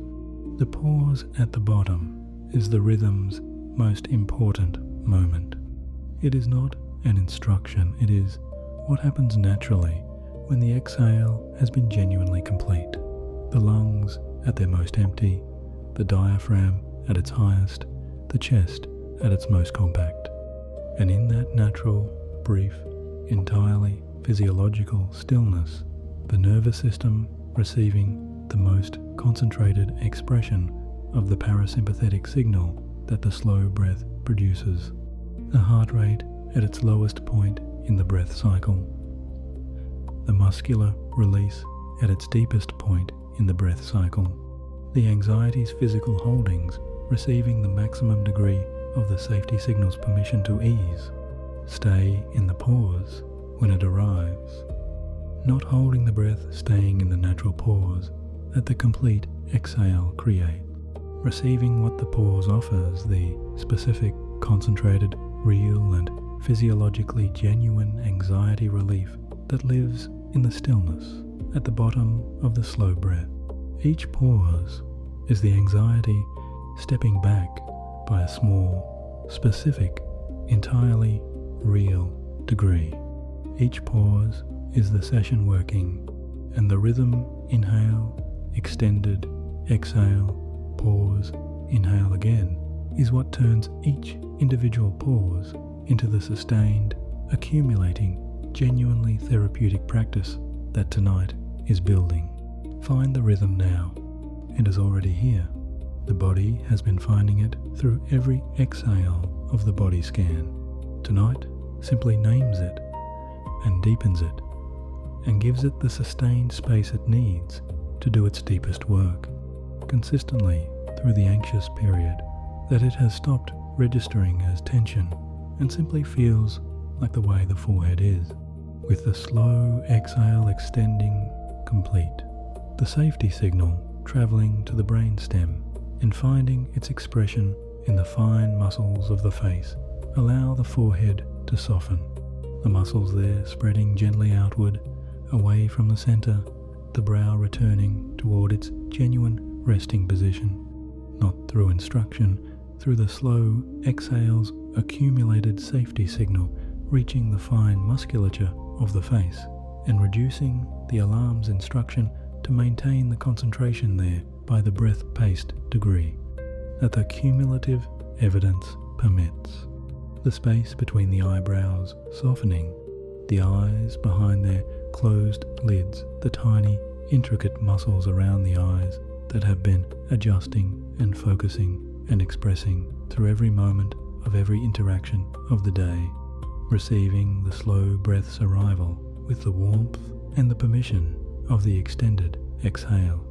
The specific fine muscular release of orbital muscles that have been engaged in the anxiety's characteristic narrowing of the visual field, the eyes in sleep, releasing the specific expression of vigilance that waking anxiety tends to maintain even in the muscles surrounding closed eyes, the cheeks softening, the flesh of the face returning to its genuine resting shape, not the composed shape that the day's interactions required, not the managed shape that the gap between the internal and external produced, but the private, unwitnessed, unrequired shape of a face that is no longer presenting anything to anyone. This shape is softer and simpler and truer than any of the shapes the face has worn today.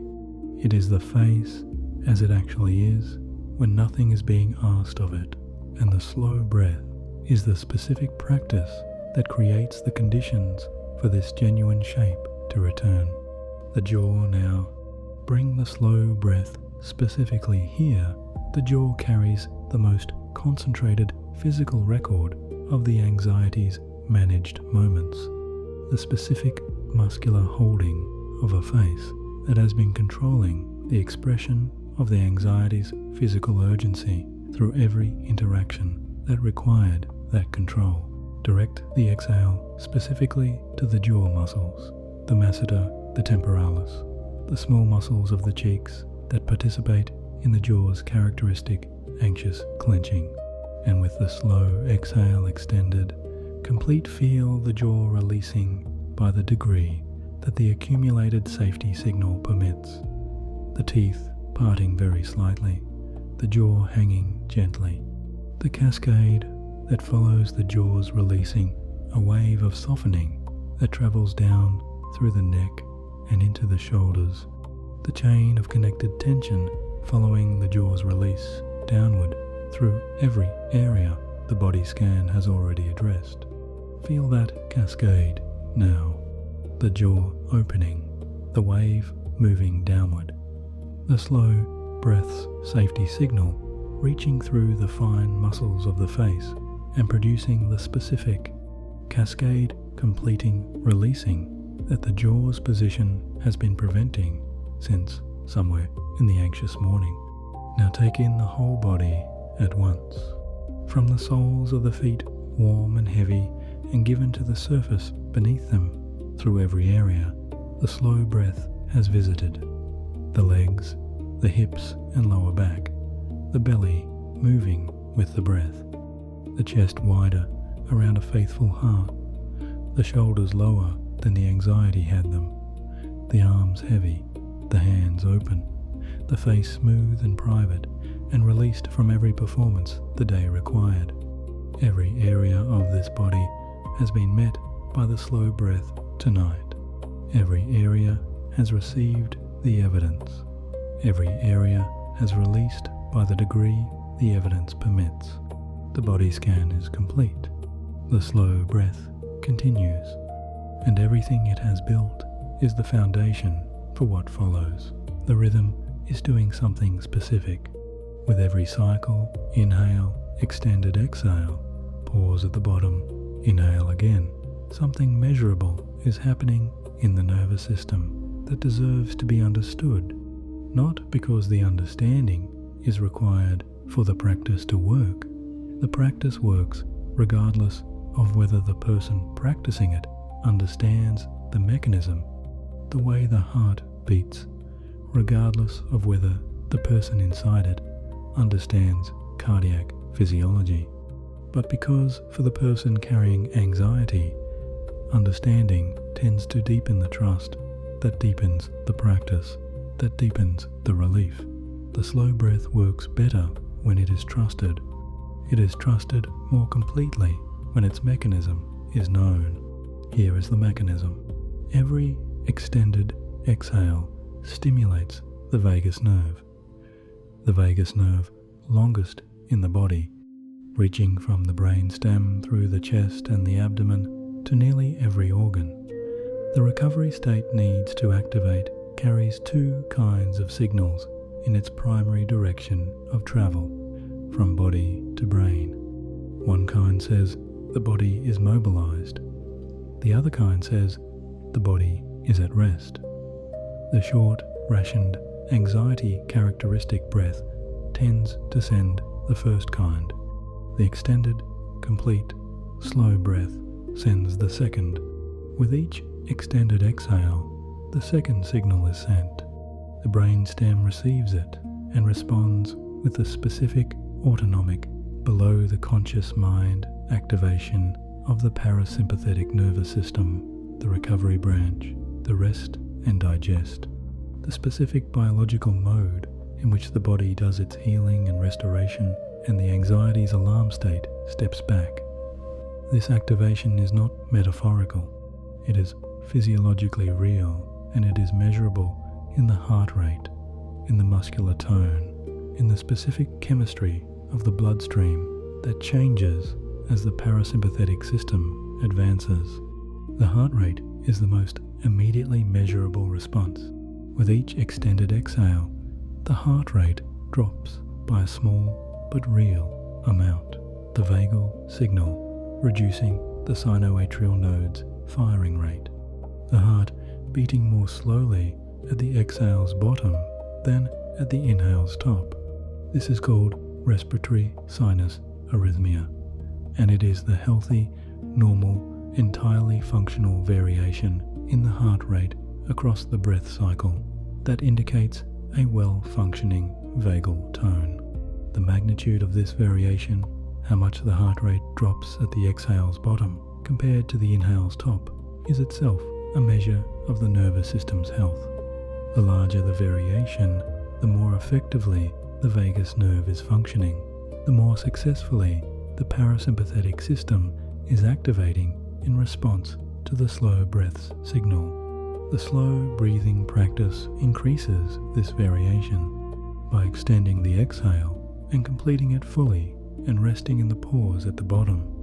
The practice amplifies the heart rate drop at the exhale's nadi, producing more of the parasympathetic activation with each breath cycle than a shorter exhale would produce. And by maintaining this rhythm consistently across many breath cycles, which is what tonight is doing, section by section, through every remaining hour of the session, the practice produces the cumulative, sustained parasympathetic activation that the anxiety's sustained sympathetic activation has been preventing. The muscles are responding to this. The muscular release that the body scan has been producing section by section, the gradual breath-paced releasing of the anxiety's physical holdings from the feet to the face is not purely mechanical. It is the physiological consequence of the parasympathetic activation that each extended exhale produces. The muscles under the anxiety's influence maintain a degree of what physiologists call resting muscle tone, a low-level activation that the sympathetic nervous system sustains through its characteristic instructions to the musculature. As the extended exhale activates the parasympathetic and reduces the sympathetic's activity, the resting muscle tone reduces with it the muscles receiving, through the nervous system's own changing instructions, permission to release that no conscious instruction to relax could produce from the outside. The breathing changes the nervous system's instructions to the muscles, not the conscious mind's instruction, the nervous system's instruction, the instruction that the muscles actually respond to. This is why the slow breath reaches what the instruction to relax does not reach. The instruction to relax is the conscious mind speaking to the muscles directly. The muscles hear it. They make a brief, effortful attempt to comply, and then the nervous system's ongoing instruction to maintain its alert state muscle tone reasserts itself, the shoulders rising again, the chest contracting again, the jaw closing again, because the conscious mind's instruction cannot override the nervous system's instruction when the nervous system is still running its alarm. The slow breath changes the nervous system's instruction, and when the instruction changes, the muscles follow without effort, without override, without the brief, effortful compliance that the conscious instruction produces, and that the nervous system's reassertion reverses within seconds. This is what has been happening through every exhale of the body scan. This is what is happening with every exhale of the rhythm that is now being established. And this is what will continue to happen cumulatively, building the parasympathetic activation, increasing as the rhythm continues, the alarm's instructions to the body reducing as the accumulated evidence of the extended exhales builds the case that the emergency is genuinely, physiologically, honestly over. Feel the rhythm now. Inhale, extended exhale. Pause. The mechanism working. A thought has arrived. Perhaps it arrived during the body scan and was noted, and the awareness returned to the breath. Perhaps it arrived during the section that just passed and has been running quietly in the background while the mechanism was being explained. Perhaps it is arriving now in the specific, persistent anxiety characteristic way that the thoughts arrive at this hour, with a particular energy of something that believes it is important and that the awareness should be attending to it rather than to the slow breath. The thought carries the anxiety's signature. Not all thoughts do. Some arrive quietly and move through the awareness without demanding engagement, and depart before the awareness has fully registered their arrival. But the thoughts that carry the anxiety's signature arrive differently. They arrive with a specific urgency that the other thoughts do not have. They feel more pressing, more immediate, more convinced of their own importance than the soft, associative thoughts that precede sleep in a non-anxious mind. They tend to be about specific territory, the concern that has been circling, the worry that has been returning, the specific thing that the anxiety has been pointing at through every demanding hour of the day, and that it is now bringing forward into the quiet of the night, where the absence of the day's distractions makes the thing it is, pointing at more rather than less present. This thought does not require the slow breath to stop. This is the most important thing to understand about the relationship between the slow breath and the anxious thought. They are not in competition. The slow breath does not need the thought to be absent in order to do its work. The thought does not require the slow breath to engage with its content in order to feel acknowledged. They can coexist in the same breath cycle with the slow breath as the primary practice and the thought as a passenger rather than a driver. Here is the specific technique. When the thought arrives with its characteristic urgency, its specific content, its conviction that the awareness should follow it rather than remain with the breath, the slow breath receives it with the inhale. The inhale is the breath of receiving. In the moment of the inhale, the thought is acknowledged. It is here. It is present. It has arrived with whatever energy it carries, and the awareness notes its arrival without turning toward its content. The acknowledging is not the following. The noting is not the engaging. And then the exhale, long, complete, extended past the anxiety's preferred length. The exhale that carries the vagal signal along the vagus nerve and produces the parasympathetic activation and reduces the sympathetic's activity.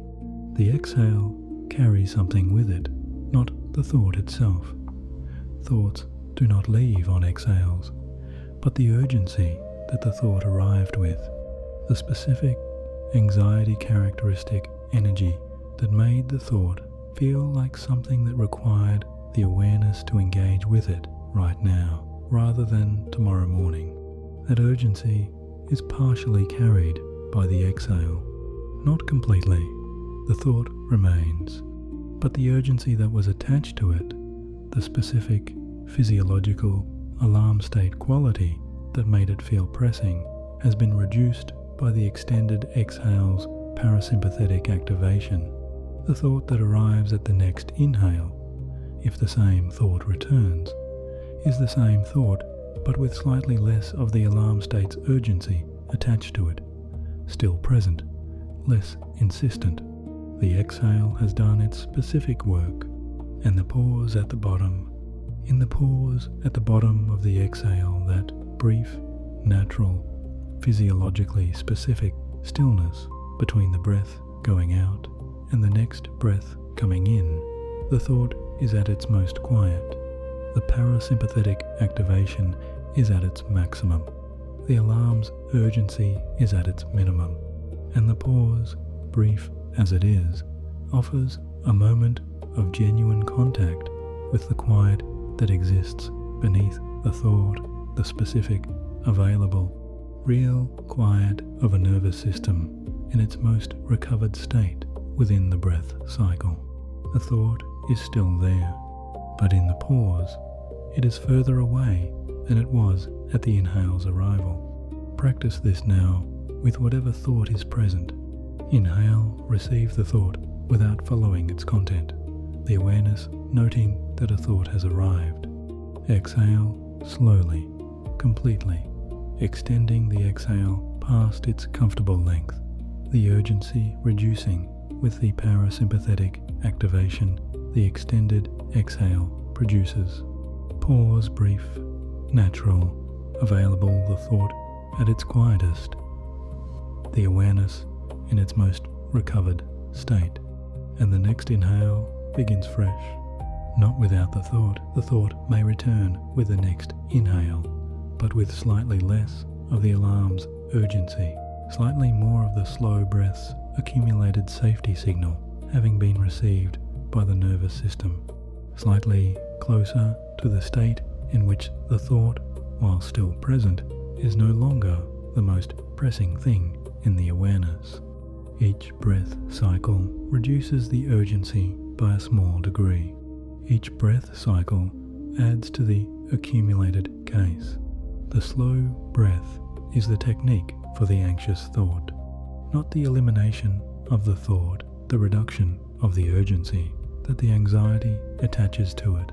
Between the exhale and the inhale, there is a pause.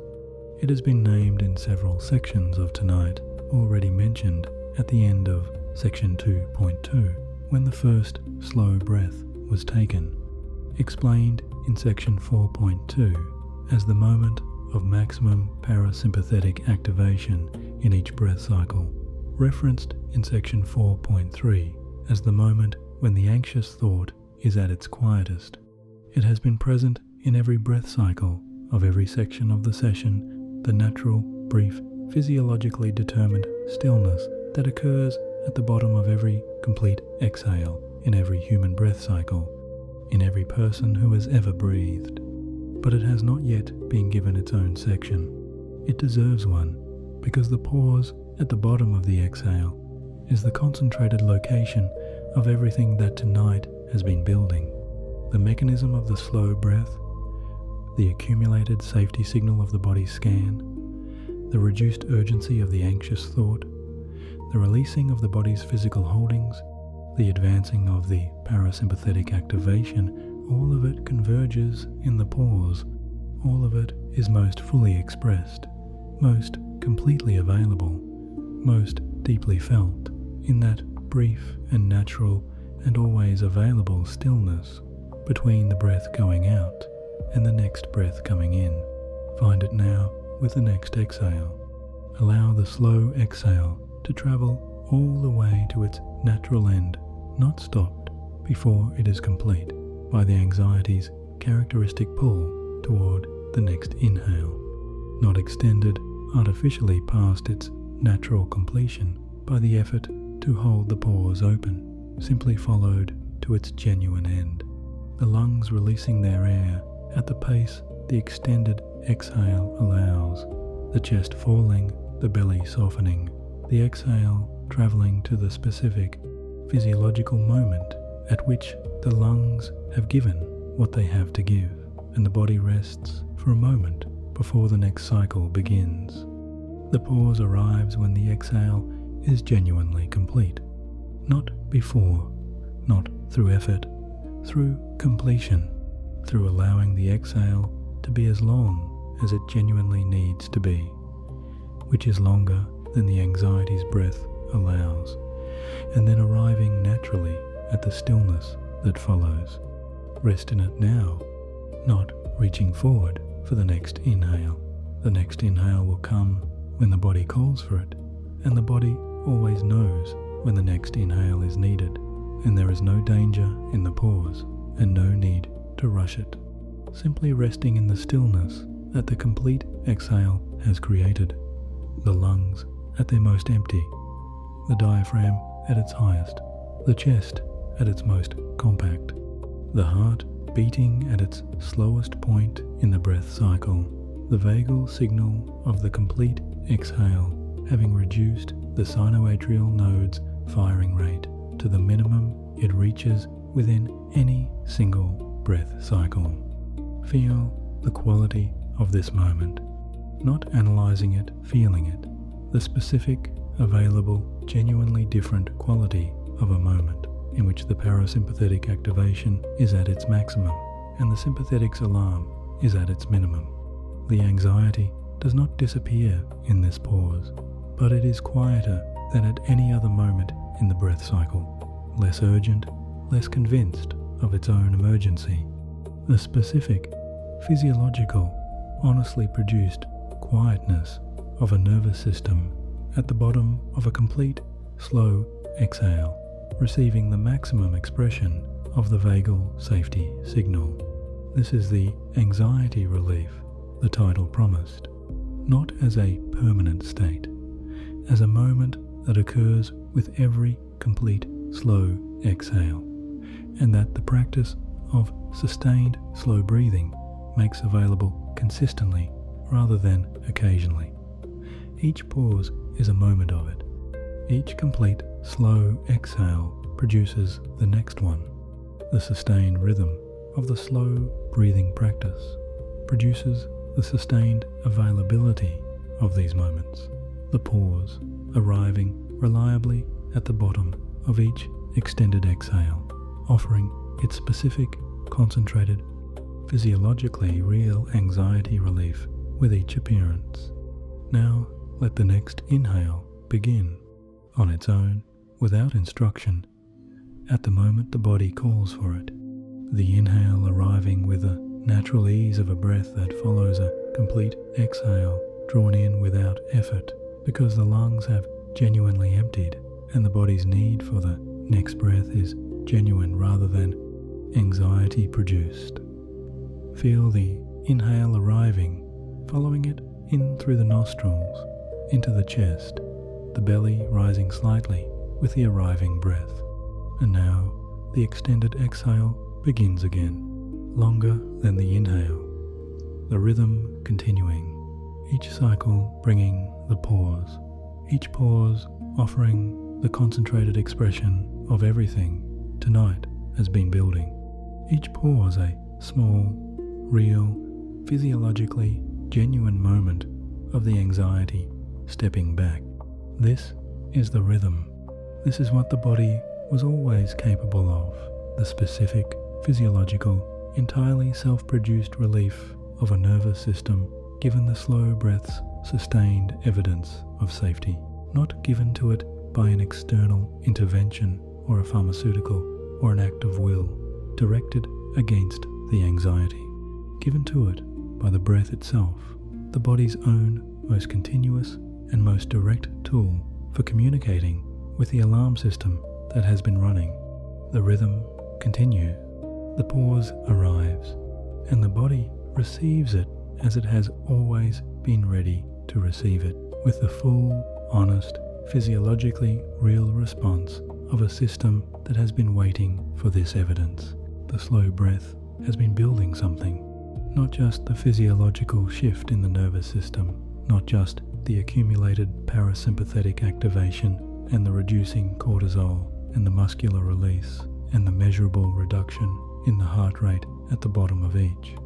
Extended exhale, something larger than the mechanism, something that the mechanism has been producing, section by section and breath by breath, that is now available to be named and acknowledged and genuinely received.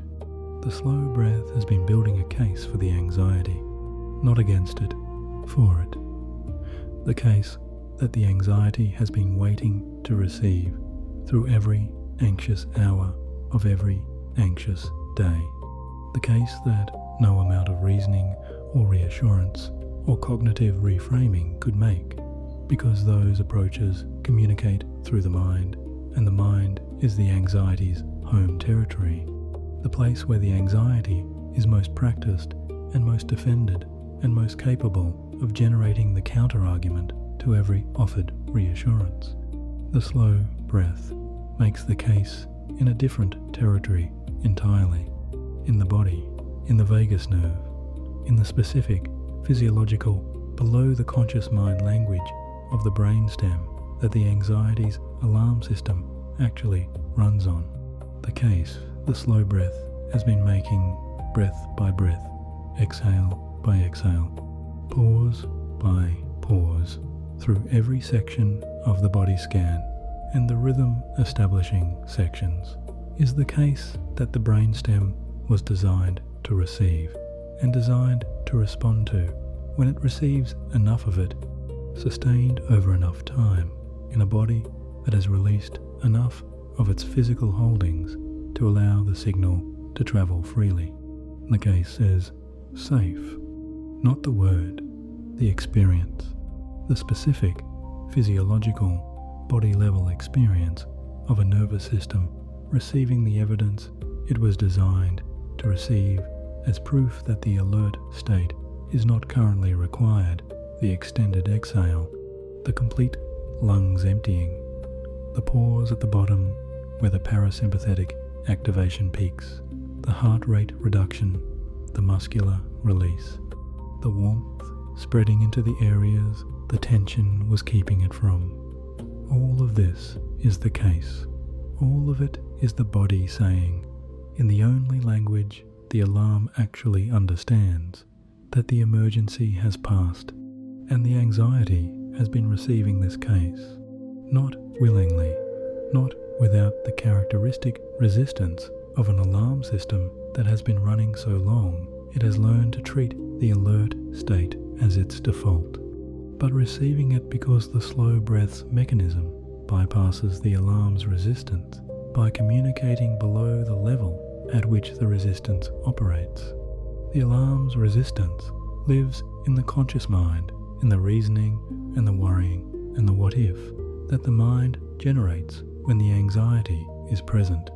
The slow breath's signal travels along the vagus nerve. The vagus nerve and the conscious mind are in different territories. The resistance cannot block what travels through a different territory entirely. So the anxiety has been receiving the case, and the anxiety has something it has been protecting through every anxious hour that tonight is going to acknowledge before asking anything more of it. This is important, and it is not often done. Most approaches to anxiety treat it as something to be reduced or managed or overcome, and the reducing and the managing and the overcoming are genuine and useful, and tonight has been doing them through the slow breath's specific mechanism.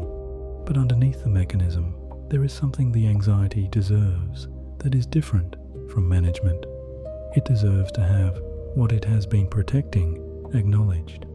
What has the anxiety been protecting? Something real. The anxiety does not attach to things that are unimportant. This is one of the most consistent and least acknowledged truths about anxiety, that the mind under anxiety does not worry randomly. It worries specifically, consistently, with remarkable fidelity to the things that genuinely matter to the person carrying it. The relationship that the anxiety keeps returning to is a relationship that genuinely matters. The responsibility that the anxiety circles is a responsibility that is genuinely important. The future that the anxiety keeps rehearsing is a future that the person inside the anxiety genuinely cares about. The anxiety is evidence of caring, not the only evidence. Caring expresses itself in many ways that do not involve the alarm system's exhausting and ineffective vigilance. But the specific territory the anxiety occupies is always the territory of what matters most, and the person whose anxiety keeps returning to a particular concern is a person for whom that concern is real. Tonight is not asking the anxiety to stop caring about what it is protecting. It is offering the anxiety the most honest thing available for what it is trying to protect, the specific physiological evidence that the person whose well-being the anxiety is trying to ensure is safe right now, in this body, in this room, in this moment. Not safe in the abstract sense of all the things the anxiety is worried about having been resolved.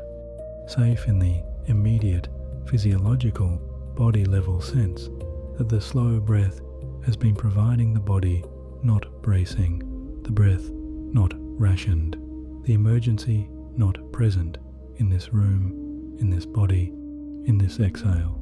The anxiety can protect what it is protecting more effectively from genuine rest than from exhausted vigilance. This is the truth the slow breath has been making the case for, and the anxiety, having received enough of the case, is beginning to ease its grip. Something is different in the body right now. It may be subtle, so subtle that the analytical mind is not entirely certain whether what is being felt is genuine or manufactured, a real physiological change, or the expectation of one in a context where expectation could easily produce the sensation without the substance. This uncertainty is normal. The analytical mind, which has been running the anxiety through every hour of the day, and which is still partially present even in this warm and heavy and slow-breathing body, tends to evaluate every experience through the filter of its characteristic doubt. Is this real? Is this enough? Is the relief that seems to be present actually present, or is the exhausted mind simply willing itself toward the experience of relief because the alternative, another night of the anxiety unchanged, is too discouraging to contemplate? The doubt is understandable, and the relief is real. Here is how to distinguish them, not through the analytical mind's assessment, which is prone to the very doubt it is trying to evaluate, but through the body's honest physical account of where it currently is. The chest is different, not dramatically, not opened wide in some theatrical releasing of the anxiety's chronic compression, but genuinely different from where it was when the session began. The specific, identifiable, entirely real compression that has been present behind the sternum since this morning has reduced by a measurable degree. Not eliminated. The slow breath does not eliminate the anxiety's chest compression in a single session of minutes. Reduced. The chest wall has received enough of the slow breath's accumulated safety signal that the muscular holding, maintaining the compression, has released by the degree that the cumulative evidence permits. The breath is different. The breath is reaching the belly, not fully, not in the deep, easy, entirely uninhibited belly breath of a body whose anxiety has entirely eased, but partially. The belly is participating in the breath cycle in a way it was not participating at the beginning of the session. The diaphragm is descending further on the inhale than the anxiety was permitting it to descend. The slow breath sustained signal has reduced the abdominal contraction enough that the belly can rise, with the inhale not fully but genuinely, and the genuinely is real. The shoulders are different. They have fallen from where the anxiety had them, not to where they belong in genuine rest. The anxiety's elevation habit is deeply ingrained, and the slow breath's accumulated safety signal, while substantial, has not yet overcome the full depth of that habit, but fallen, measurably, specifically, in the honest physiological way that muscles fall when the nervous system's instruction to maintain their elevation has been reduced by the parasympathetic activation of the extended exhale. These are the body's honest reports. They are not manufactured by the expectation of relief. They are produced by the specific physiological mechanism that the slow breath has been deploying through every section of the body scan and the rhythm sections. The mechanism that works regardless of whether the person receiving it believes it is working, because it works through the vagus nerve and the brainstem and the autonomic nervous system below the level at which belief operates. The relief is real because the mechanism is real. Feel it now, not through the analytical mind's assessment, but through the body's direct, immediate, entirely honest report. The chest that is fractionally more open than it was. The breath that is reaching fractionally further into the belly than it was reaching at the beginning. The shoulders that are fractionally lower. The jaw that is fractionally softer. The hands that are fractionally more open, the heart rate that is fractionally slower at the bottom of each exhale than it was when the session began, the vagal tone having improved through the sustained, slow breathing practice, the heart responding to the better signal with the better response. Each of these fractional changes is real, and each of them is cumulative. Each slow exhale since the session began has contributed its small, specific, genuine increment to each of these changes. The chest that is fractionally more open right now is more open by the accumulated fraction of every slow exhale since the first one. The shoulders that are fractionally lower are lower by the accumulated degree of every extended exhale's safety signal, delivered breath by breath through every section of the body scan and every cycle of the rhythm that has been established. This accumulation will continue through every remaining section of tonight's guided session, through every hour of the night during which the slow breathing rhythm continues and the affirmations carry the slow breath's evidence into the sleeping mind, through every sleep cycle during which the body, finally given the conditions it has needed, does the cellular and physiological restoration work that the anxiety has been preventing. The relief that is present right now is not the end of what tonight is delivering. It is the point at which the delivery becomes felt rather than merely occurring. The mechanism has been working since the first slow exhale of the session. The relief has been building since the first extended exhale sent its vagal signal. Tonight's felt relief is the point at which the accumulation has become large enough to be noticed by the body that has been receiving it. And it is going to continue to deepen with each slow breath, with each complete extended exhale, with each pause at the bottom where the parasympathetic activation peaks and the anxiety's grip is at its loosest. The body is receiving it. The mechanism is working, and the relief that is felt right now is the body's honest confirmation that tonight is doing what it came to do. The anxiety is not gone. This is worth saying clearly and honestly, rather than allowing the section to proceed as though the relief that has arrived means the anxiety has departed. The anxiety is still present somewhere in the awareness, somewhere in the body, less urgent than it was at the beginning of the session, but not absent. The thought that has been returning is still capable of returning. The chest, more open than it was, still carries some of its characteristic compression.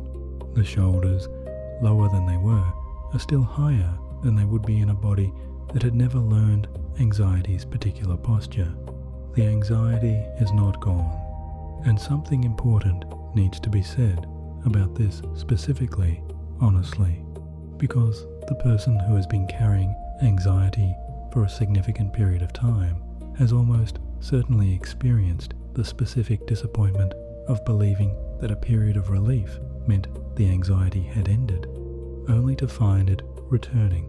That pattern relief, followed by return, can itself become a source of anxiety, the anticipation of the return coloring the experience of the relief and preventing the relief from being fully received.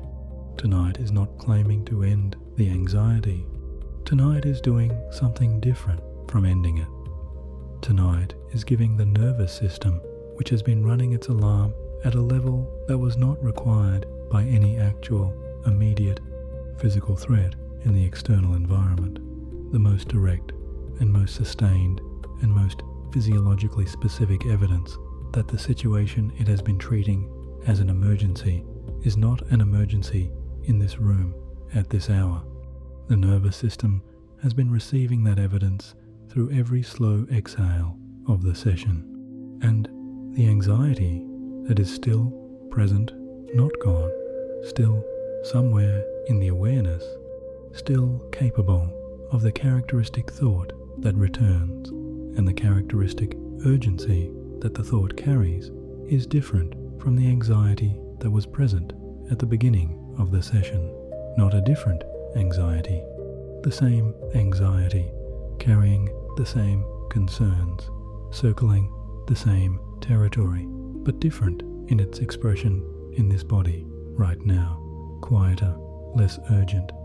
The alarm's volume reduced by the accumulated evidence of the slow breath, without the alarm having been switched off. This is what anxiety relief actually is. Not the elimination of the anxiety's concerns. Those concerns may be genuine and may require genuine attention and may not be addressable tonight. The reduction of the alarm's volume in the body where it is being carried, the specific physiological felt reduction in the urgency and the tightness and the held breath and the braced muscles, the alarm's physical expression in the body quieting, even while the alarm's content, the specific concerns the anxiety has been pointing at, remains to be addressed by the morning's rested and clearer version of the person carrying it. The reduced alarm is what makes the morning's engagement with the anxiety's concerns more productive. The person who meets the concern tomorrow, after a night in which the slow breath has consistently and patiently reduced the alarm's volume, will meet it differently than the person who meets it after a night in which the alarm ran, unaddressed, at full volume. Not because the concern has changed, it may not have changed at all, because the person meeting it has changed, is rested rather than depleted, is arriving with the nervous system's chemistry closer to its baseline rather than saturated with the alarm's cortisol, is bringing the cognitive clarity that genuine sleep restores, rather than the reactive, threat-oriented alarm state thinking that insufficient rest produces. The slow breath is building that person right now. Through the relief that is present, the anxiety not gone, but quieter. The alarm still running, but reduced. The body not perfectly relaxed, but genuinely more released than the anxiety has been allowing it to be. This reduction, maintained through the remaining hours of tonight and deepened by the sleep that is approaching, is what the morning will receive, not as a resolution, as a resource, the specific resource of a nervous system that has been given evidence of safety for a sustained period and has responded with the genuine, physiological, entirely honest reduction of its alarm state by the degree the evidence warrants. Continue the slow breath now, not reaching for more relief than the accumulated evidence currently permits, receiving what is already here.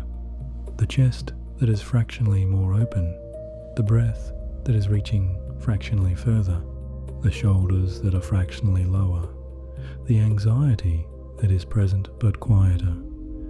All of this is real. All of it has been produced by the mechanism that has been working since the first extended exhale. All of it is the honest, physiological, body-level result of the slow breathing practice that tonight has been building section by section, and all of it will continue to deepen with each remaining exhale, with each pause at the bottom where the parasympathetic activation peaks, with the sleep that is approaching through the slow breath's continued accumulation of evidence, with every hour of the night during which the body, having been given what it needed to reduce the alarm's physical expression, does the cellular and physiological work of genuine recovery. The anxiety is not gone. The body is healing from what the anxiety has been doing to it, and the healing is real as the mechanism that is producing it, which is real in the specific, physiological, measurable, entirely honest way that the body's own signaling system is always real. There is a specific feeling that arrives when the anxiety's grip genuinely eases. Not the dramatic feeling of the anxiety suddenly disappearing. That is not what this is, and it is not what tonight has been building toward. Something quieter than that, and more honest, and in some ways more profound. The specific, unmistakable, entirely real feeling of a body that has been braced against something for a long time, beginning by degrees to stop bracing. The chest that has been slightly armored, beginning to widen. The breath that has been slightly rationed, beginning to travel. The jaw that has been slightly held, beginning to soften. The shoulders that have been slightly elevated, beginning to find their genuine resting position for the first time since this morning. These changes are not dramatic. They have been building through every section of tonight, each slow exhale contributing its small degree, the body releasing in the specific breath-paced, incremental way that the slow breathing practice produces, rather than the sudden, dramatic way that the conscious instruction to relax attempts and cannot sustain. The changes are gradual, but they are real, and they are producing something in the body that is worth naming a quality of experience that is specifically different from the quality of the anxious body's experience, distinguishable not through analysis, but through the direct felt sense of a body that is carrying less than it was carrying at the beginning of the session. Feel that carrying, not the anxiety's content, the anxiety's physical weight in the body, the specific, identifiable, entirely physical sensation of the anxiety's holdings having reduced, not completely, by the degree that the accumulated evidence of tonight's slow breathing practice warrants. And that degree, while not dramatic, is real enough to be felt, is real enough that the body knows it is there without being told, the way the body knows the difference between a heavy load and a lighter one without needing to be informed of the difference. The body is carrying less tonight than when it began. This is the anxiety relief the title promised, specific, real, physiologically produced, felt in the body rather than merely described, not the elimination of the anxiety, the genuine, measurable, honest reduction of the alarm's expression in the body that has been carrying it, the chest that is less compressed, the breath that is less rationed, the muscles that are less held, the heart rate that is lower at each exhale's bottom, the quality of the experience that is specifically different from the quality of the experience at the beginning of the session. Let this be received, not assessed. The analytical mind will want to assess it, to determine whether the relief is sufficient to compare it against what might have been expected or hoped for. Let the analytical mind's assessment wait. Simply receive what is present, the specific, warm, honestly produced quality of a body that has received the slow breath's evidence and has responded with the degree of releasing that the evidence warrants. The monitoring mind has one more question. It has been present through every section of the session, tracking whether the practice is working, assessing whether the relief is sufficient, comparing the present experience against the desired outcome, and finding the gap. This part of the mind has been trying to help ensuring that the session delivers what the title promised, that tonight is genuinely different from the ordinary anxious nights, that the slow breath is producing the relief that was sought. It has done its job, and the honest answer to its final question is yes.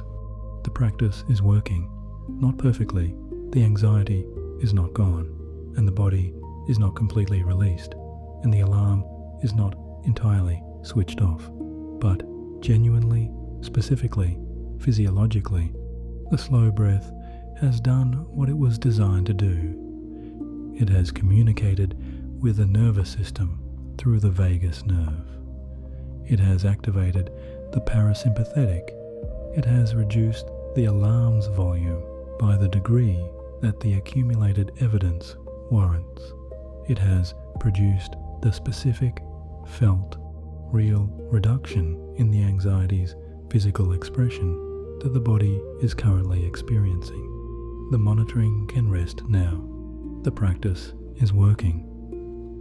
The body is receiving what it has needed. The remaining hours of tonight will continue and deepen what the session has built, not because there is more work to be done, but because the work of genuine rest is never a single moment, but the sustained, continuous, hours-long provision of the conditions that the body uses to do its deepest work. Those conditions are present.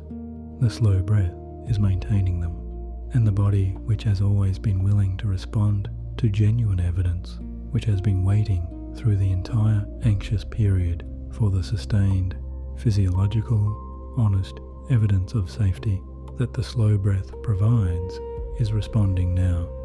The anxiety's grip has eased, not released entirely, eased by the specific, real, genuine degree that the accumulated evidence of tonight's slow breathing practice has warranted, and that easing is enough, more than enough, to receive the deep rest that is coming. There is a warmth moving through this body that was not there at the beginning of tonight, not the warmth of the blanket or the room.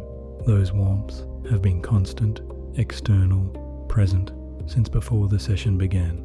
This is a different warmth, an interior warmth, the specific, biological, entirely self-produced warmth of a body whose nervous system has shifted enough toward its parasympathetic state that the circulation has begun returning to the places the anxiety's tension was keeping it from. The warmth of blood moving more freely through tissue that has released its holding. The warmth of a body that has stopped spending its resources on the maintenance of the alarm state and has begun, in the small but genuine way that the accumulated evidence of the slow breath has permitted, directing those resources toward the care of itself. This warmth is the body's own. It was not given from outside, not by the session, not by the voice, not by any instruction or technique. It is the body's natural response to the conditions that have been created through every slow exhale of tonight's practice. The body produces this warmth when the parasympathetic system is active, when the vasculature has relaxed enough to allow the circulation to move freely into the peripheral tissues, when the muscular tension that the alert state was producing has reduced enough to allow the blood that was being kept slightly withdrawn from the extremities and the superficial muscles to return. Feel it now in the hands that were slightly cool at the beginning of the session, the anxiety's characteristic redistribution of circulation toward the core, leaving the extremities slightly less perfused than they would be in a genuinely rested body. The warmth arriving there now, not dramatically. The circulation returning to the hands is not a sudden or theatrical event. The slow, specific, genuinely real arrival of slightly warmer tissue in the hands and the fingers as the slow breath's accumulated safety signal has reduced the vasoconstriction that the sympathetic nervous system produces in service of the alert state. Feel it in the belly that has been contracted and held through every anxious hour, the warmth arriving in the tissue there as the contraction eases and the circulation returns to muscle tissue that the holding was slightly compressing. The specific, gentle warmth of blood moving more freely through abdominal tissue that has been given the slow breaths permission to release its protective contraction. Feel it in the chest.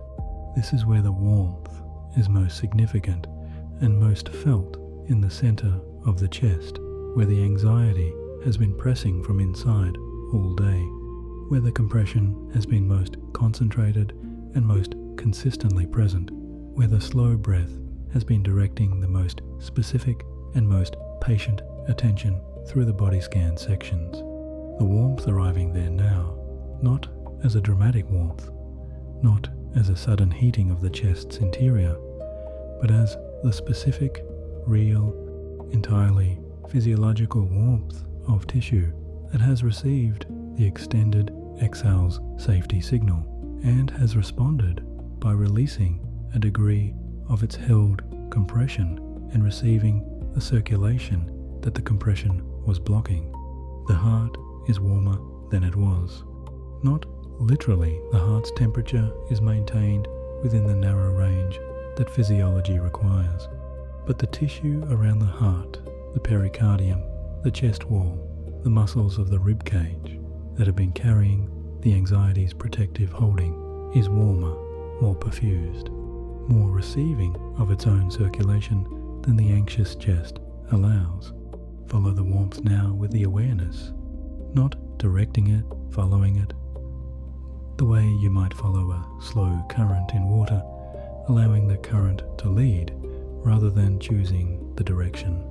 The warmth is moving outward from the center of the chest, across the collarbones, toward the tops of the shoulders that have fallen from their elevated position, moving downward through the sternum toward the belly that has softened with the slow breath, moving with each heartbeat, each pulse, carrying the warmth a fraction further into the tissue that is receiving it, moving with each slow exhale, the extended out-breath having reduced the alert state's vasoconstriction by a small further degree with each cycle, the warmth finding its way into slightly more territory with each passing minute.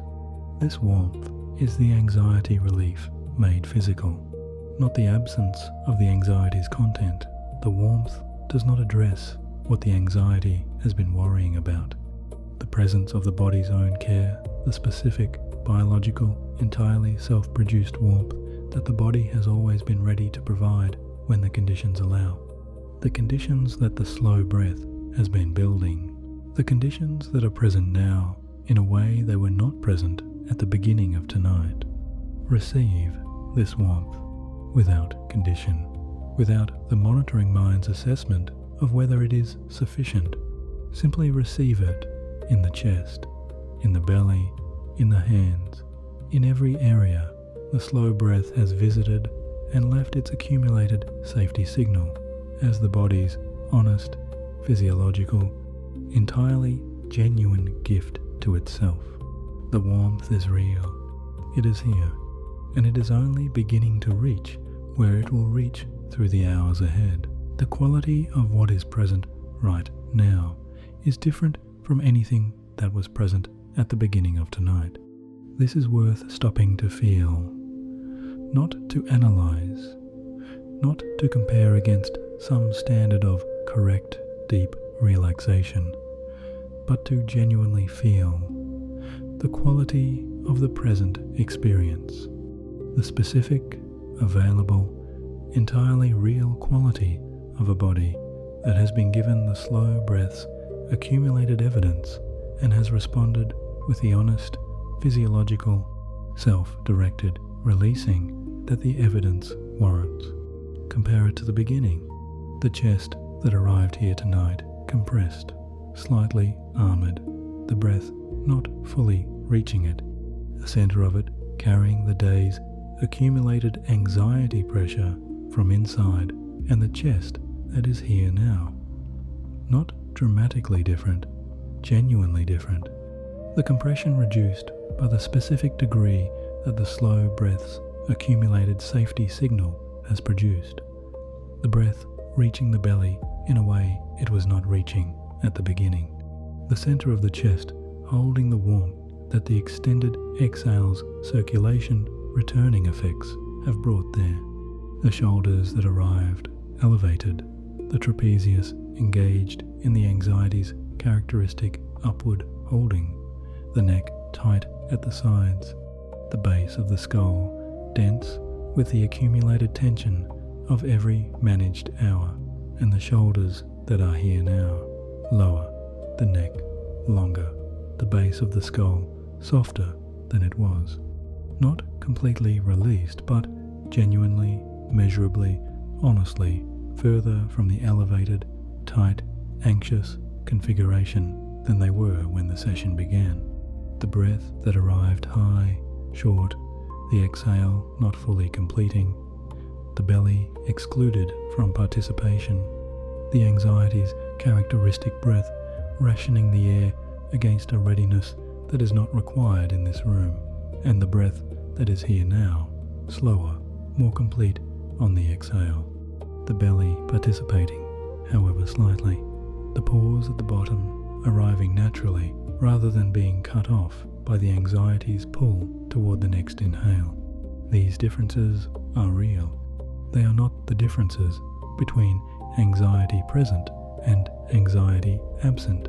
That is not what tonight has produced. They are the differences between the anxiety's alarm running at the specific volume and physical intensity it was running at the beginning of the session, and the anxiety's alarm running at the reduced volume and physical intensity that the slow breath's accumulated evidence has produced. The alarm is quieter. The body that is carrying it is less tightly held.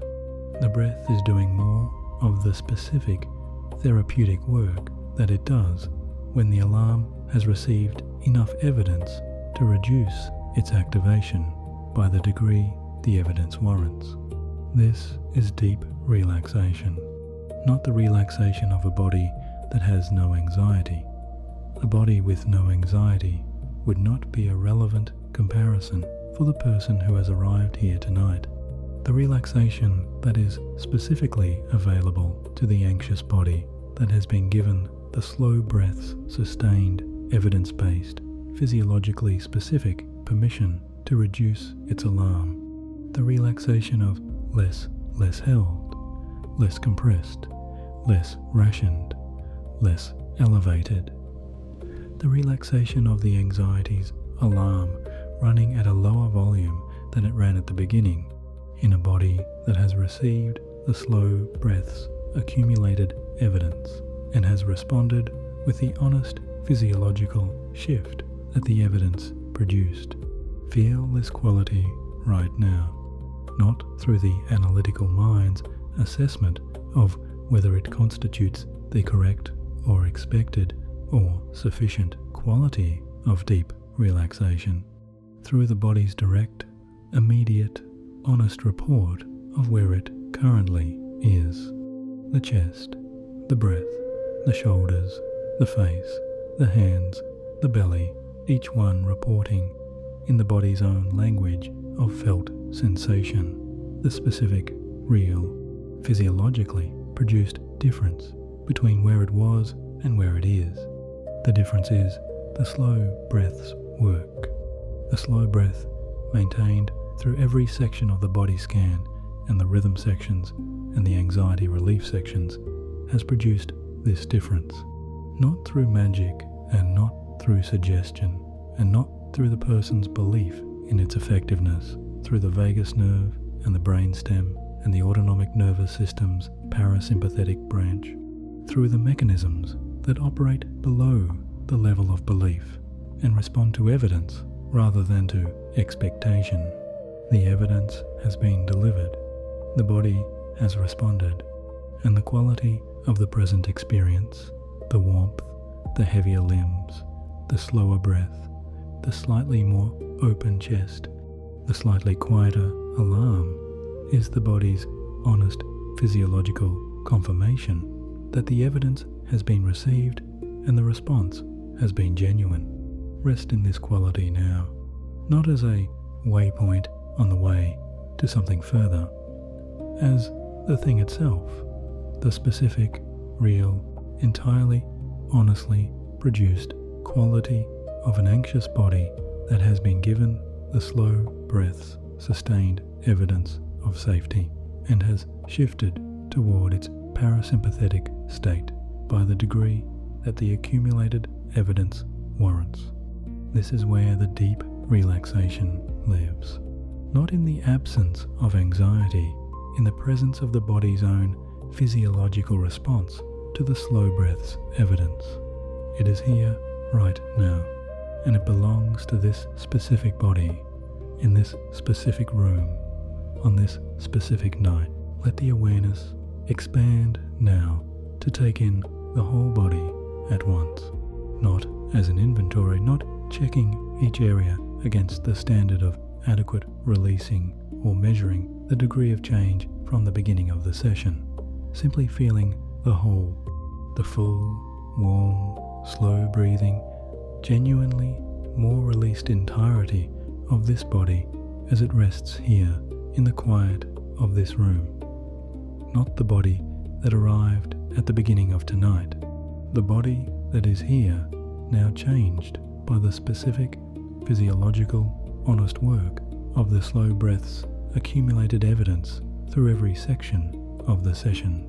Feel the feet warm in a way they were not warm at the beginning, the circulation having returned to the extremities as the anxiety's vasoconstriction has reduced with the parasympathetic activation of each extended exhale.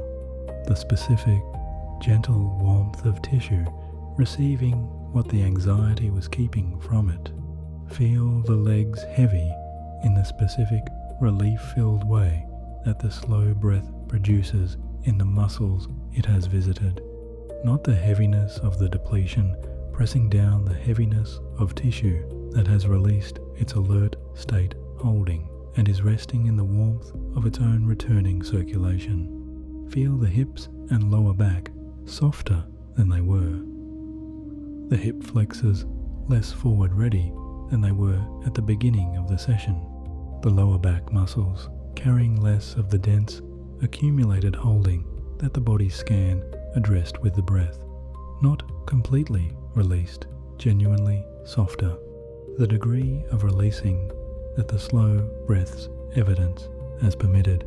Feel the belly moving with the breath in a way it was not moving at the beginning of tonight, rising with the slow inhale, falling with the extended exhale, the diaphragm descending further than the anxiety's characteristic contraction was permitting. The slow breath having built enough of its accumulated evidence that the belly's participation in the breath cycle has become available in a way the anxiety was preventing. Feel the chest wider, not completely open, wider than the anxiety had it.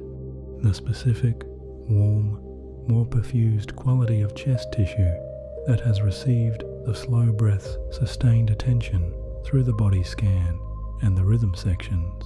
The warmth there, now the warmth of a chest that has released a degree of its held compression and received the circulation that the compression was blocking. Feel the shoulders lower, the arms heavier, the hands warmer and more open. Feel the face smoother, the jaw softer, the forehead unlined by the concentration that the day's anxiety required.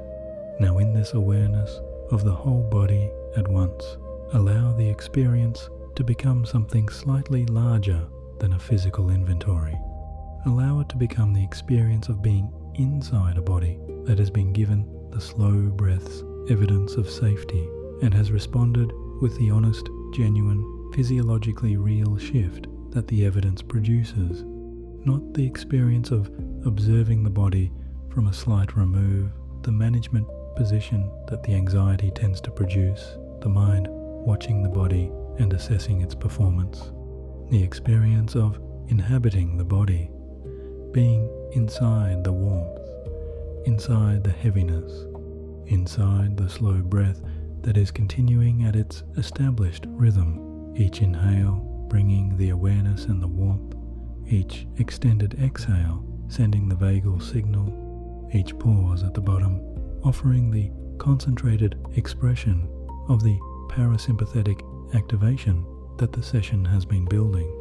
Think of the body right now as a landscape of slow breathing, the muscles as quiet territory that has received the slow breath's passage and been changed by it, not dramatically, genuinely. The circulation as a slow river moving through warmer country than it was moving through at the beginning of the session, the anxiety's vasoconstriction having reduced enough that the river moves more freely through every region it reaches. The breath as the weather of this landscape, the slow, steady, therapeutic movement of air through a body that is receiving its own care. The heart at the center of everything, beating at its lowest rate of the session, the vagal tone having improved through the sustained, slow breathing practice, the sinoatrial node receiving the better signal and producing the better response. The heart beating at a pace that belongs to a body whose parasympathetic system has received enough of the slow breath's evidence to activate more fully than it has activated on any ordinary anxious night. You are inside this landscape right now, not visiting it, inhabiting it. The warmth is yours. The heaviness is yours. The slow breath that is continuing through every moment of your presence in this landscape is yours. The body's own continuous, self-directed, entirely reliable practice of the evidence of safety, sent along the vagus nerve with each extended exhale, received by the brainstem, responded to with the parasympathetic activation that is warming the hands and releasing the chest and lowering the heart rate and quieting the alarm. This is the body that the slow breath has produced tonight. It is yours. It is here, and it is deeper than it was one breath ago. The monitoring mind has been present through all of this. It has been here through every section, tracking the quality of the slow breath, assessing the degree of muscular release, measuring the chest's opening against some internal standard of sufficient opening, comparing the present quality of the experience against the experience at the beginning of the session, and determining whether the difference is enough to constitute the deep relaxation the title promised. This monitoring has been the analytical mind doing what it does best. It has been useful keeping the practice honest, noting when the slow breath shortened and prompting the return to the extended exhale, maintaining the awareness of the body's state so that the releasing that has happened through the body scan was genuine rather than performed. The monitoring mind's investment in the quality of tonight's practice has contributed to the quality of tonight's practice. But the monitoring has also been a cost. The monitoring is the alert state's cognitive expression, the part of the mind that is always checking, always assessing, always maintaining its investment in the outcome. This part is running on the same fuel as the alarm. It is part of the sympathetic nervous system's cognitive activity, and every moment that the monitoring is engaged, every moment that the awareness is occupied with the assessment of whether the practice is producing the correct result, is a moment in which a small but real fraction of the SS parasympathetic activation that the slow breath has been building is being used to power the monitoring rather than deepening the relaxation. The monitoring has done its work. It can rest now. Not as an instruction it is likely to follow immediately. The monitoring tends to resist the instruction to rest. For the same reason, it resists every other instruction to ease. But as a recognition of where things actually are right now, in this body, in this room, in this moment, is the slow breath has produced a genuine, physiological, measurably real shift in the nervous system's state. The anxiety is quieter, the alarm is running at a lower volume, The body is warmer and heavier and more released than it was at the beginning of the session. The parasympathetic system is more active than it was. The vagal tone is better than it was. The heart rate at the bottom of each exhale is lower than it was. Every metric the monitoring mind has been tracking is positive. The assessment is complete.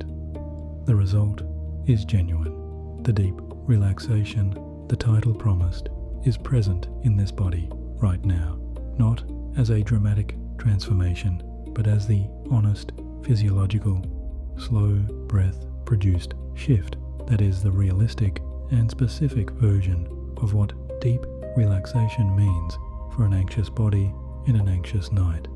The monitoring can receive this result and rest. What follows from here is not more work. It is the continuation and the deepening of the conditions that have already been established. The slow breath will continue. The vagal signal will continue to be delivered with each extended exhale. The parasympathetic activation will continue to advance as the accumulated evidence builds.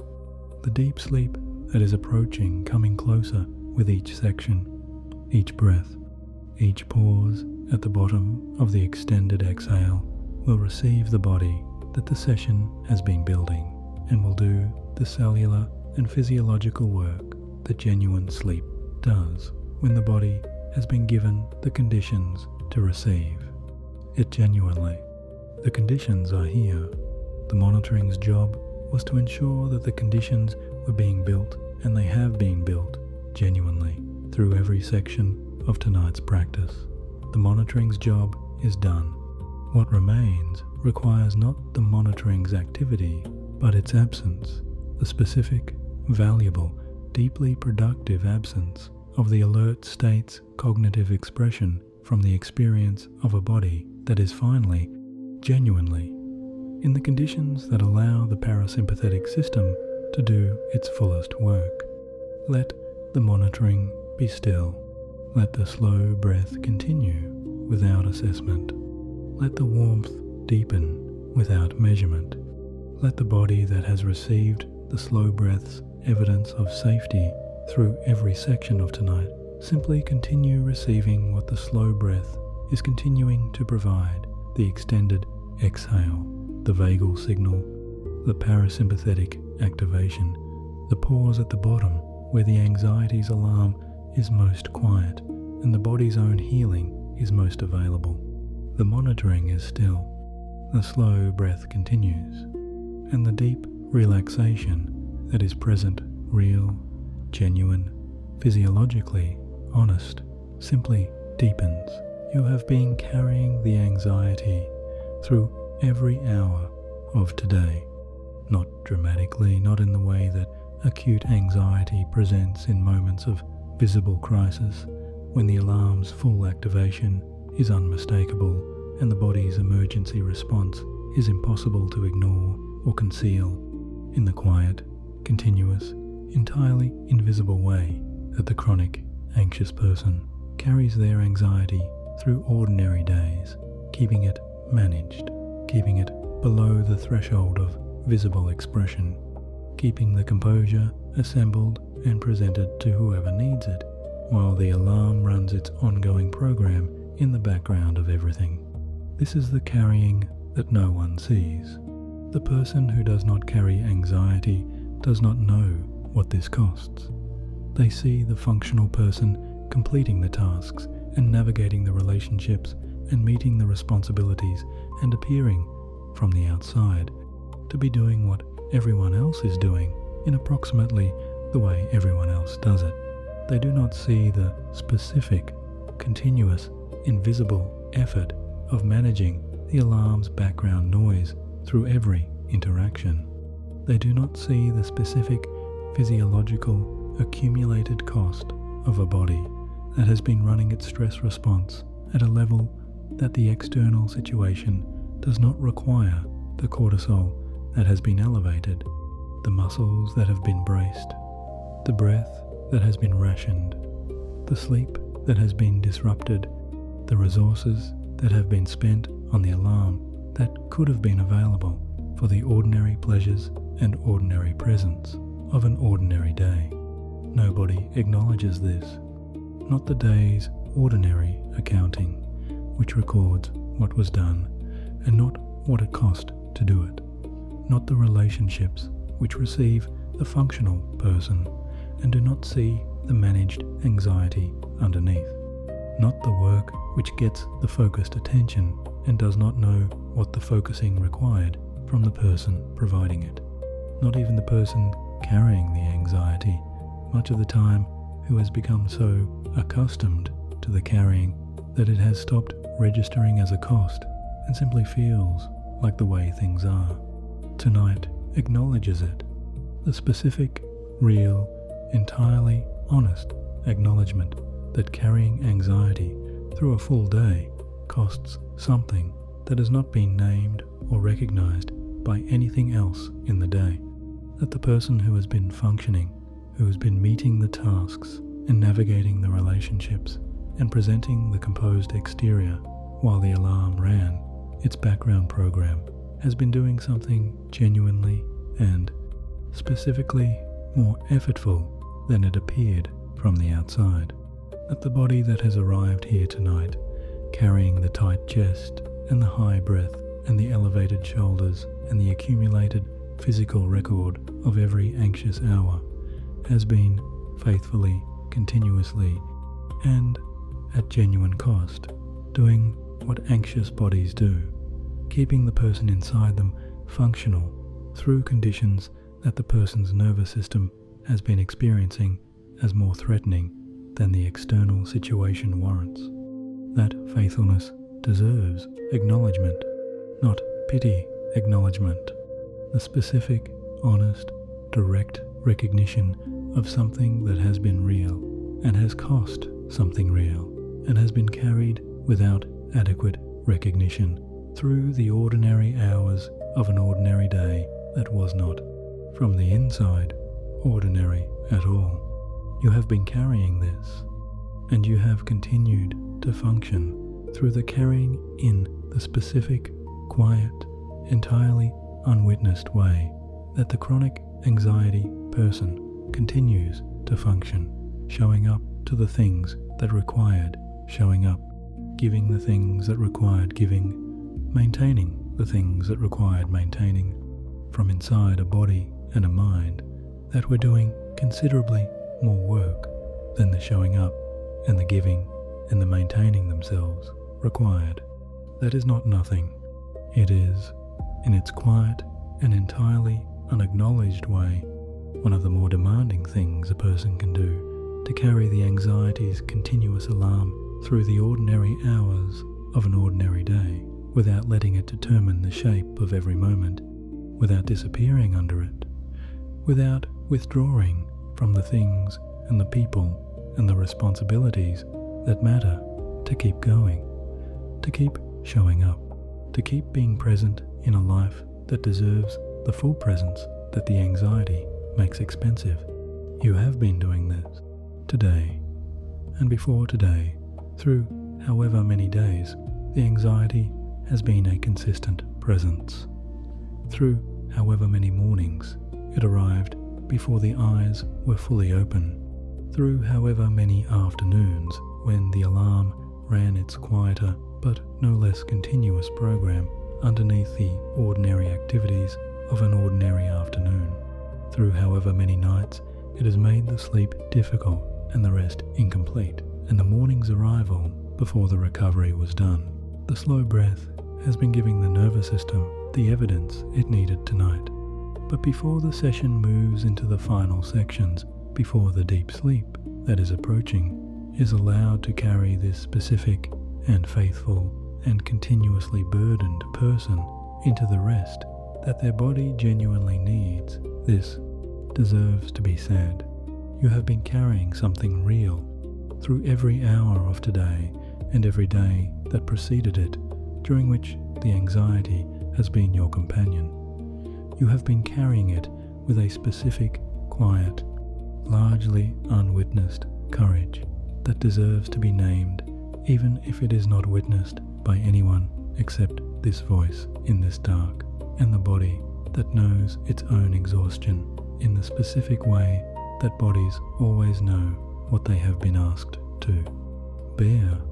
The slow breath has been the most honest thing available for that exhaustion tonight, and everything that follows the sleep that is approaching, the rest that the body will receive through the hours of the night ahead, the morning that will arrive with the slow breath's work behind it, is what the carrying has earned.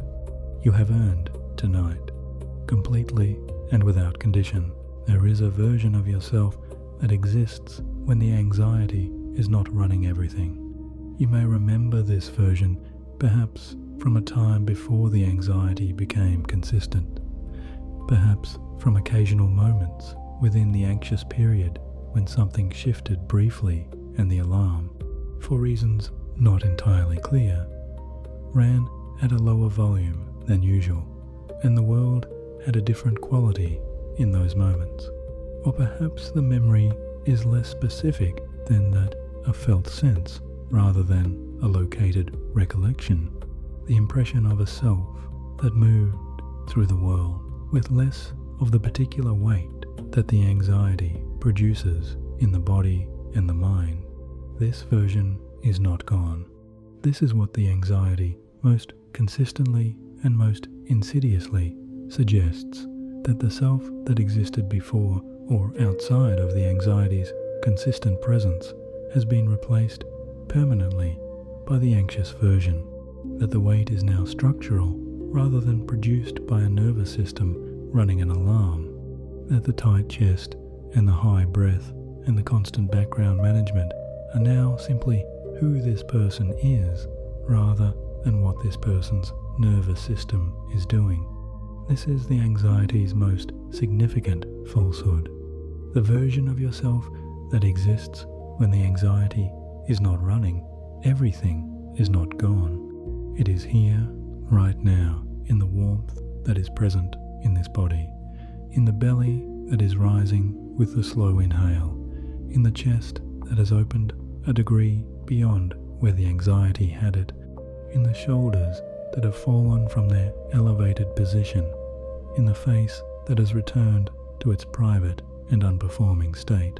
The qualities that belong to the non-anxious version of this self, the presence in the moment, the ease of the breath, the warmth of a body whose circulation is not being rationed against a perceived emergency, are present right now in the specific body-level, physiologically produced way that the slow breath has been revealing them, not manufacturing them, revealing them. This is the specific distinction that the slow breath makes possible. It does not create a calm that was not there before. It reduces the alarm's interference with the calm that has always been there, underneath the alarm, present and available and entirely real, simply covered by the anxiety's characteristic occupation of the body and the mind. The warmth that is in the hands right now, the slow breath did not create that warmth. It removed the vasoconstriction that was preventing the warmth from reaching the hands. The warmth was always there, produced by the body's own metabolism, waiting to reach the extremities the moment the anxiety's tension allowed it. The self beneath the anxiety is like that warmth, always there, always produced by the genuine, specific, irreducible reality of who this person is, simply covered by the alarm's occupation, by the tight chest and the high breath and the managed composure, by the specific, physiological, entirely anxiety-produced conditions that prevent the genuine self from being as fully available as it is in the moments when the alarm has stepped back. The alarm has stepped back tonight, not completely, not to the degree that would make every quality of the non-anxious self available without qualification, but by the specific, measured, honest degree that the slow breath's accumulated evidence has produced. And in the space that this degree of stepping back has opened, in the warmth, in the wider chest, in the slower breath, in the body that is carrying less tonight than it was carrying at the beginning, some of the qualities of the version that exists beneath the anxiety are available. Feel them now, not as an exercise in imagination, as the direct, immediate, body-level perception of what is actually present right now in this body, in this room, the specific ease of a breath that is reaching the belly, the specific warmth of a chest that has released a degree of its compression, the specific heaviness of arms that are no longer held in the anxiety's characteristic readiness, the specific, private, unwitnessed softness of a face that is no longer maintaining the gap between its internal experience and its external presentation. These qualities belong to the version beneath the anxiety. They are not foreign. They are not new. They are the qualities that this specific person has always had, that have always been present beneath the anxiety's occupation, available in the gaps between anxious moments, fully available in the hours and the days and the periods when the alarm has run at a lower volume. Tonight, the slow breath has lowered the alarm's volume, and the qualities that have always been there, the ease, the warmth, the breath that reaches, the chest that opens, the body that is warm rather than braced, are present in the degree that the lowered volume allows. They are here, right now, in this body, in this room, in the warmth of the hands and the rising of the belly and the opened chest and the soft face and the slow breath that is continuing its patient, evidence-delivering work through every exhale. This is the version of yourself that the anxiety has been covering, not replacing covering. The way clouds cover the sun does not disappear because the clouds are present. Its warmth does not stop being produced because the clouds prevent it from reaching the surface. It is there, behind the clouds, producing its warmth continuously and without interruption, waiting for the conditions that allow it through. Tonight, the slow breath has been those conditions, and the version of yourself that exists beneath the anxiety is here, briefly, specifically, in the degree that the conditions permit resting in the warmth that has always been there and that has always been yours. Feel it. It is here. It has always been here. The body that has been carrying the anxiety has something that deserves to be said about it, not about what the anxiety has been doing to it, that has been addressed through every section of the body scan and the rhythm sections and the relief sections. Something about what the body itself has been doing through every hour of the anxious period. Something about the faithfulness of it, the specific, continuous, entirely unrewarded faithfulness of a body that has been keeping a person present in their life through conditions that the person's nervous system has been experiencing as threatening, without ever once stopping the essential work that the presence requires. The body has been keeping the breath moving through every anxious hour of every anxious day, through every elevated cortisol morning and every managed afternoon and every night that the anxiety made difficult. The body kept the breath moving, not perfectly, not in the specific slow breathing rhythm of the recovery state, but continuously, every breath, through every anxious hour, even the short and high and slightly rationed breath of the alert state. Was the body doing what it was going to keep doing, regardless of the anxiety's interference with its quality? The breath continued because the body continued, because the body's commitment to keeping this person alive is unconditional and continuous and entirely unaffected by the anxiety's management of the breath's quality. The body has been keeping the heart beating Through every anxious hour, the heart rate elevated by the alarm's cortisol, the rhythm affected by the sympathetic nervous system's ongoing activation, the specific cardiac signature of the alert state present in every beat of every anxious hour, but beating continuously, faithfully, without exception and without pause. 100,000 beats through the course of the day that just ended, each one the body's unconditional commitment to keeping the person inside it present in their life.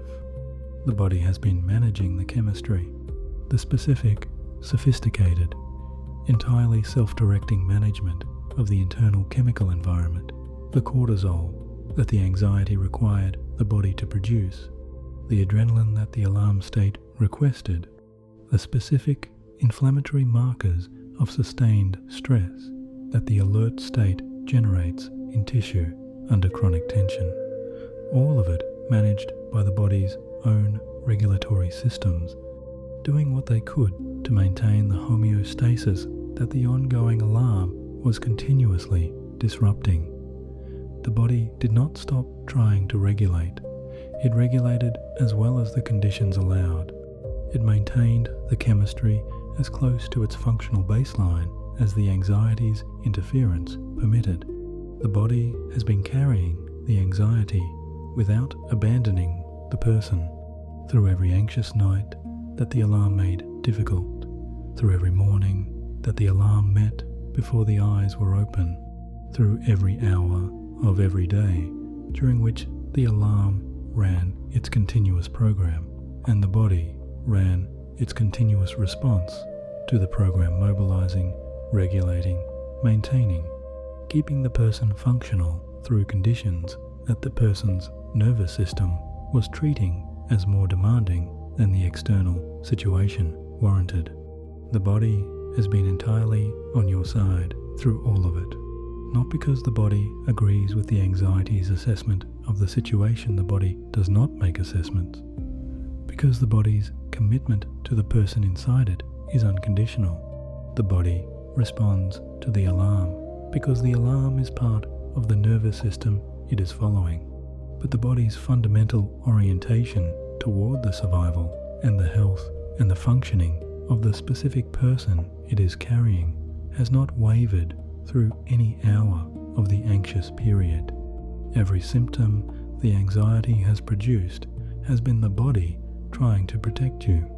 The tight chest protection of the core, the high breath preparation for physical response, the elevated shoulders bracing, the elevated heart rate resource mobilization, the specific physiological felt experience of the anxiety in the body has been the body faithfully following the alarm's instructions, trying to keep the person inside it safe from the threat the alarm was reporting, even when the threat was a thought about the future rather than a predator in the immediate environment. The body was never the enemy. It has always been the most faithful companion the listener has, more faithful than any relationship, more consistently present than any other source of support, more unconditional in its service than anything the external world provides.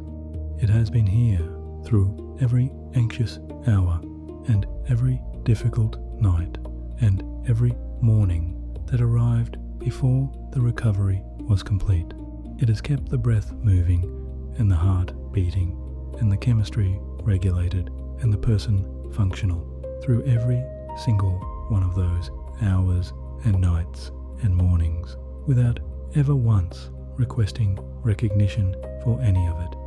And tonight, in this room, in this warmth, in the slow breathing that is continuing through every section, the body is finally being given what it has been asking for through every anxious hour of the anxious period.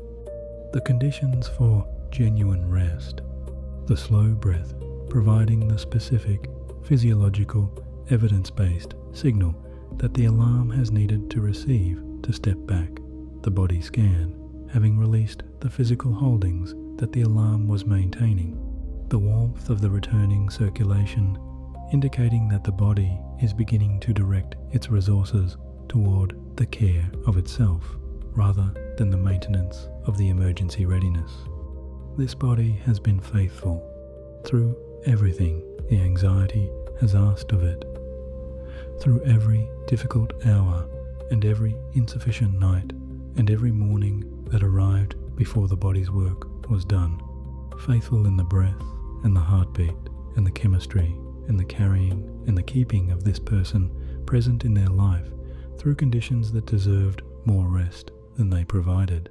Tonight, the body is receiving rest, earned genuinely by every faithful hour of every anxious day, and deserved, completely and without condition, by every breath it has kept moving through every hour it was never thanked for.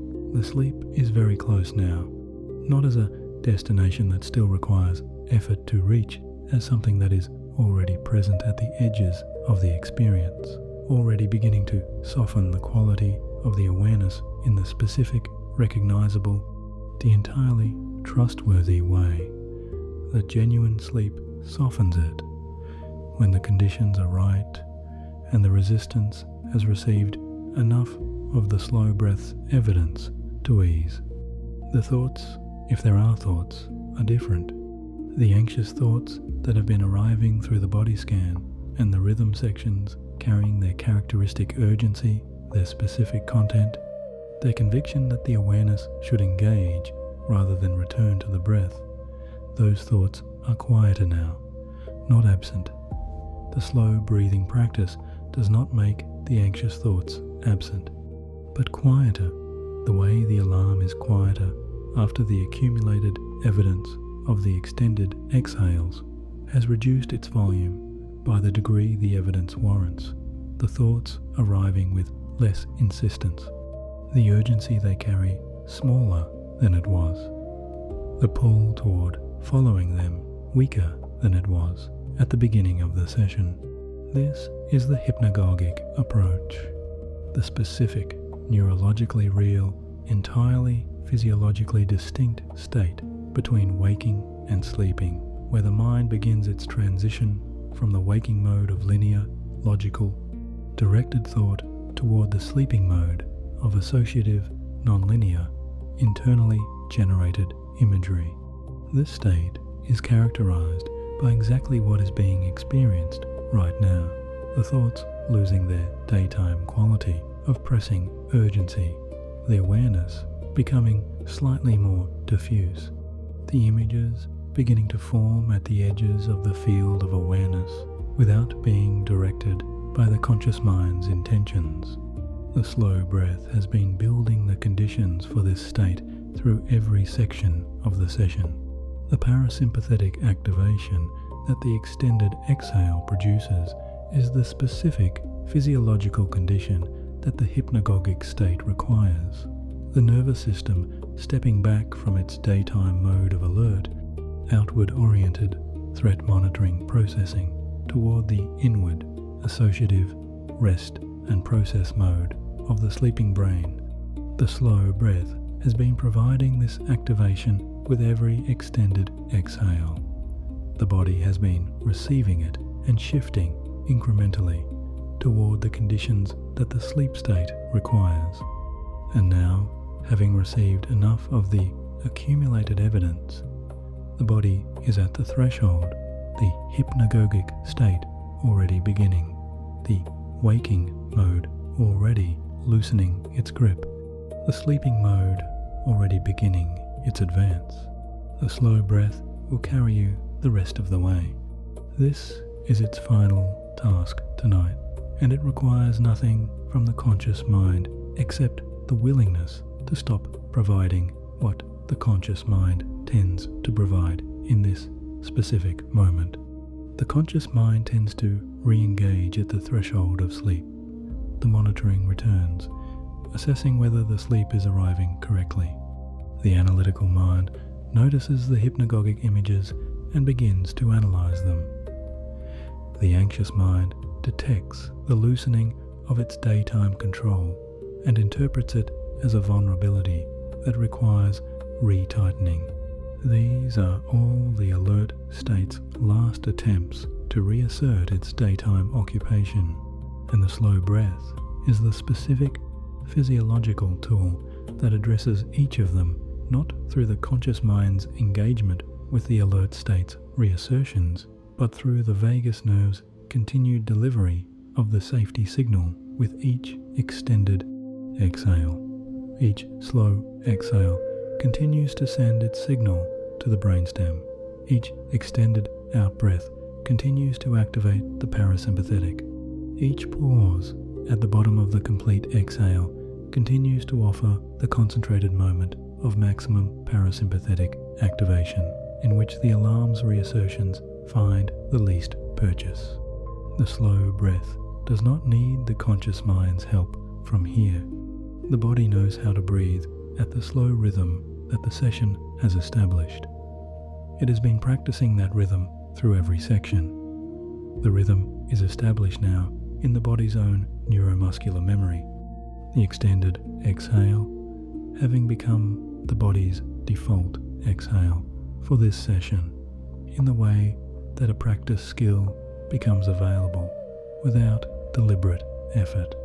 The body will continue the slow breathing through the transition into sleep, and through the sleep itself, the rhythm continuing to send its safety signal through every hour of the night, the vagal tone continuing to improve, the parasympathetic activation continuing to deepen, the anxiety's alarm continuing to receive the evidence that the session has been building.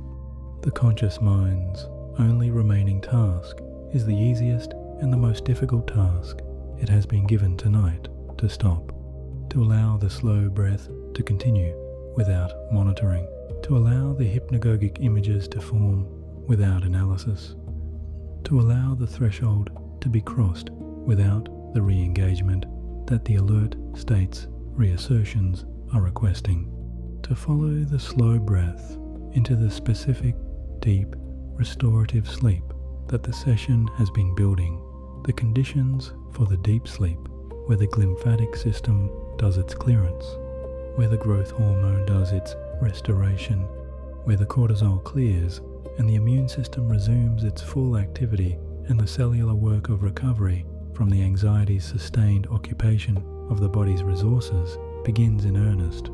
Good night, said specifically and warmly from a voice that has been present through every slow exhale of this session, through every extended out-breath that sent its vagal signal, through every pause at the bottom where the anxiety's alarm was most quiet and the body's own relief was most available, through every section of the body scan and every cycle of the rhythm and every moment of the anxiety's grip easing and the warmth arriving in the hands and the chest widening and the breath reaching the belly.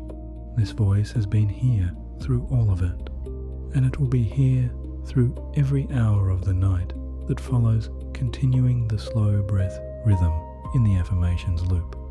The body receiving what the sleeping mind is open to receive, the safety signal delivered with every breath through every remaining hour of this healing dark. Let the slow breath carry you now. It knows the way. It has been learning the way through every exhale of tonight, and the sleep that is waiting deep, restorative, the specific sleep of an anxious body that has been given the slow breath's sustained evidence of safety and has shifted toward the state that genuine rest requires, is where it is going. Follow it. These words will stay with you through the night. Not as content requiring conscious reception, the conscious mind has completed its work tonight. It arrived with the anxiety present in the body, and it stayed through the body scan, and it maintained the slow breath rhythm through the resistance, and it received the warmth and the easing and the acknowledgement of what the carrying has cost, and it found in the warmth and the quieter alarm of the deep relaxation something of the version of itself that exists beneath the anxiety's occupation. It has done everything that tonight asked of it, more than everything it did what the anxious mind always does, which is more than was required and at a cost that the ordinary accounting never acknowledges. Its work is done. What follows is for the part of the listener that continues even when the conscious mind has released its hold on the waking state. The sleeping mind, the subconscious that receives language and warmth and the specific quality of the night's environment through every sleep cycle, that absorbs what arrives through the dark hours in the specific below awareness, entirely undefended way that the sleeping mind absorbs everything. This part does not evaluate. It does not apply the anxious mind's characteristic doubt to what it receives. It simply takes in what the night provides and integrates it in the specific, gradual, below awareness way that the sleeping mind integrates what it receives. Tonight, it is going to receive something specific. The affirmations that follow are written for the anxiety's specific beliefs, the beliefs that the alarm system produces in the mind it operates through, the belief that vigilance must be maintained even in sleep, the belief that the body cannot be trusted to manage itself without the mind's continuous oversight, the belief that the calm that has been reached through the slow breath tonight is temporary and fragile and will not survive the night without active maintenance, the belief that the version of the self that exists beneath the anxiety is theoretical rather than real, imagined, unreachable, something that applies to people whose nervous systems work differently. Each of these beliefs is addressed in the affirmations, not through argument, through the first-person present tense language that the sleeping mind receives as identity statements rather than as propositions to be evaluated.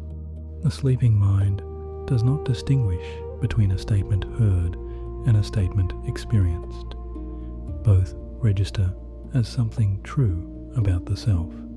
The affirmation received in deep sleep arrives not as a piece of information the sleeping mind is being given, but as something the sleeping mind itself is discovering or recognizing a quality of the self that the sleeping mind finds in the dark hours as genuinely, specifically, undeniably its own.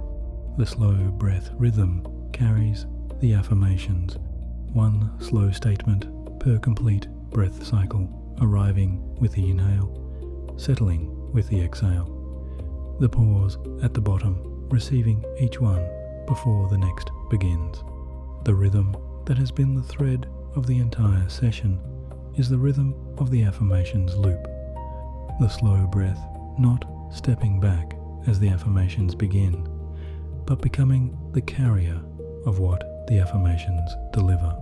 Each extended exhale sending both the vagal signal to the nervous system and the specific first-person present tense language of safety and self-trust, and the body's faithfulness to the sleeping mind.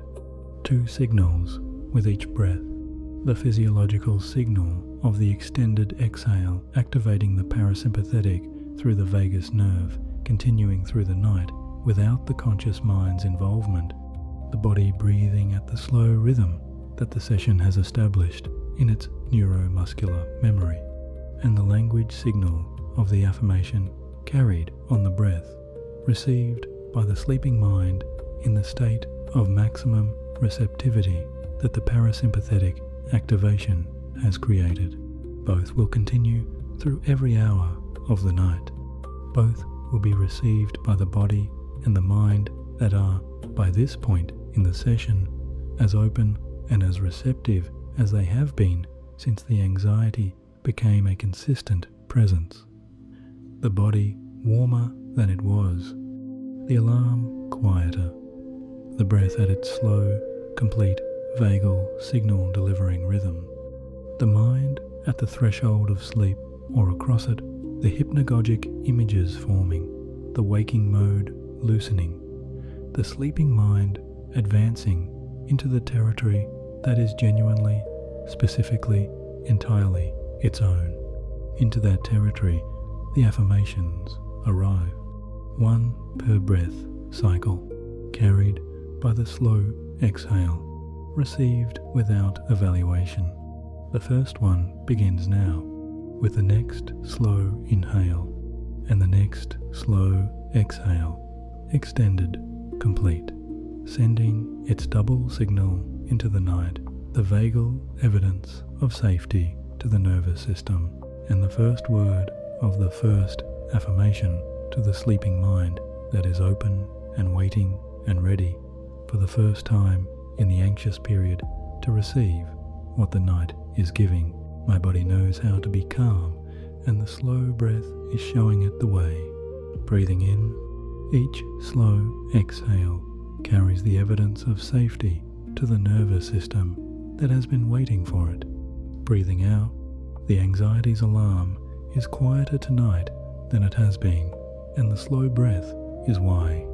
Breathing in, I trust the body that has kept me here through every anxious hour of every anxious day. Breathing out, my body knows how to be calm, and the slow breath is showing it the way. Breathing in, the slow breath continues through this night, whether or not I am conscious to guide it. Breathing out, the body has learned the rhythm, and the body will maintain it through every sleep cycle. Breathing in, the vagal signal is delivered with every exhale, and the nervous system receives it faithfully. Breathing out, my body knows how to be calm, and the slow breath is showing it the way.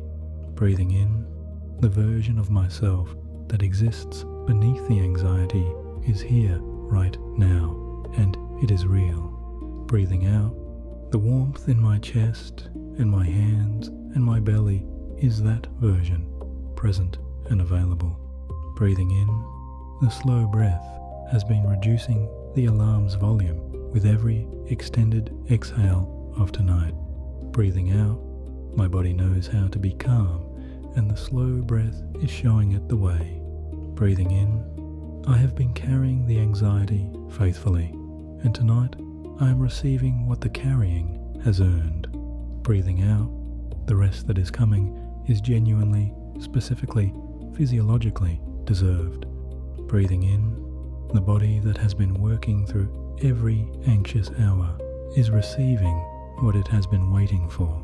Breathing out, my body knows how to be calm, and the slow breath is showing it the way. Breathing in, each pause at the bottom of the exhale is the anxiety's alarm at its most quiet.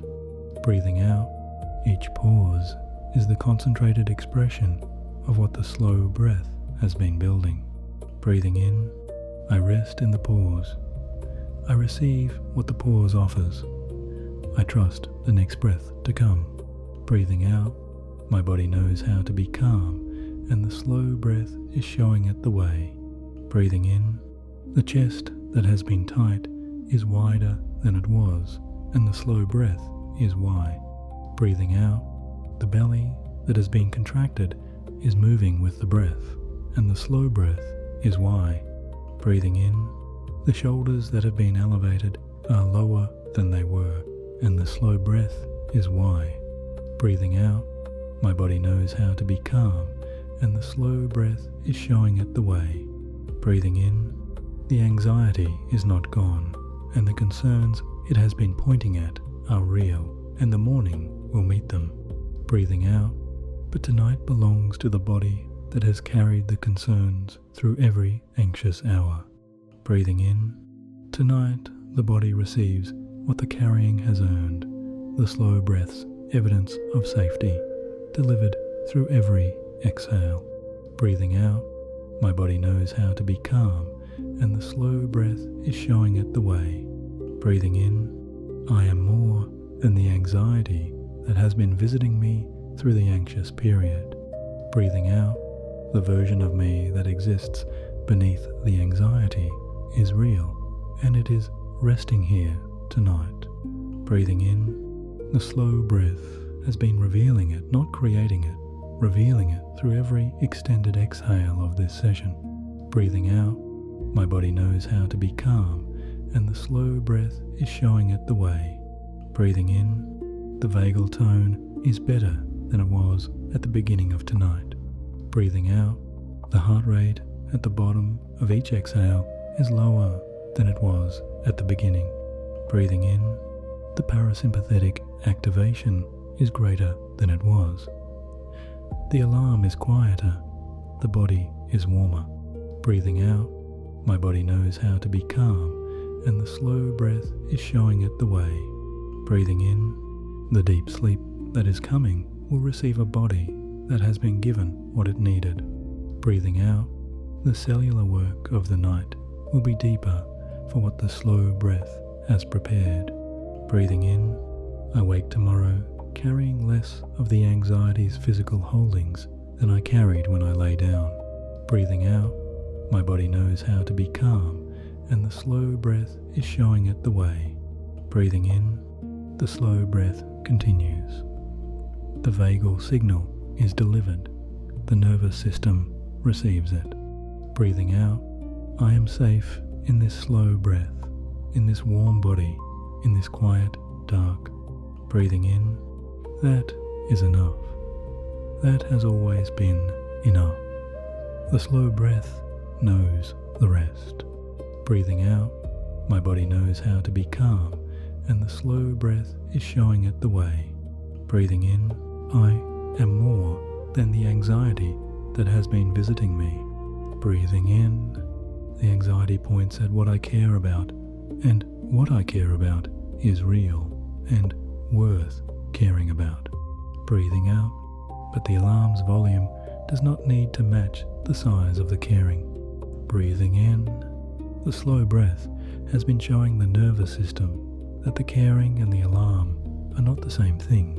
Breathing out, I am more than the anxiety that has been visiting me. Breathing in, the slow breath is the most honest thing I have offered my nervous system tonight. Breathing out, it has been received. The evidence has been delivered. The nervous system has responded. Breathing in, what the slow breath has built tonight will continue building through every hour of the sleep ahead. Breathing out, I am more than the anxiety that has been visiting me. Breathing in, the body that has been carrying the anxiety has never once stopped trying to give me genuine rest. Breathing out, tonight it is finally receiving the conditions it needed to succeed. Breathing in, the slow breath gave it those conditions, and the body has used them faithfully. Breathing out, I am more than the anxiety that has been visiting me. Breathing in, the morning will meet the concerns the anxiety has been pointing at with more capacity than tonight has. Breathing out, the rested version of me meets difficulty more capably than the exhausted version. Breathing in, tonight's slow breath is building the rested version with every extended exhale. Breathing out, I am more than the anxiety that has been visiting me. Breathing in, the alarm does not need to run at full volume to protect what is worth protecting. Breathing out, the slow breath has been showing the nervous system that a quieter alarm is possible. Breathing in, and the nervous system has received this showing and has responded with the reduction that the evidence warrants. Breathing out, I am more than the anxiety that has been visiting me. Breathing in, I have carried this through every anxious hour, and I have continued to function.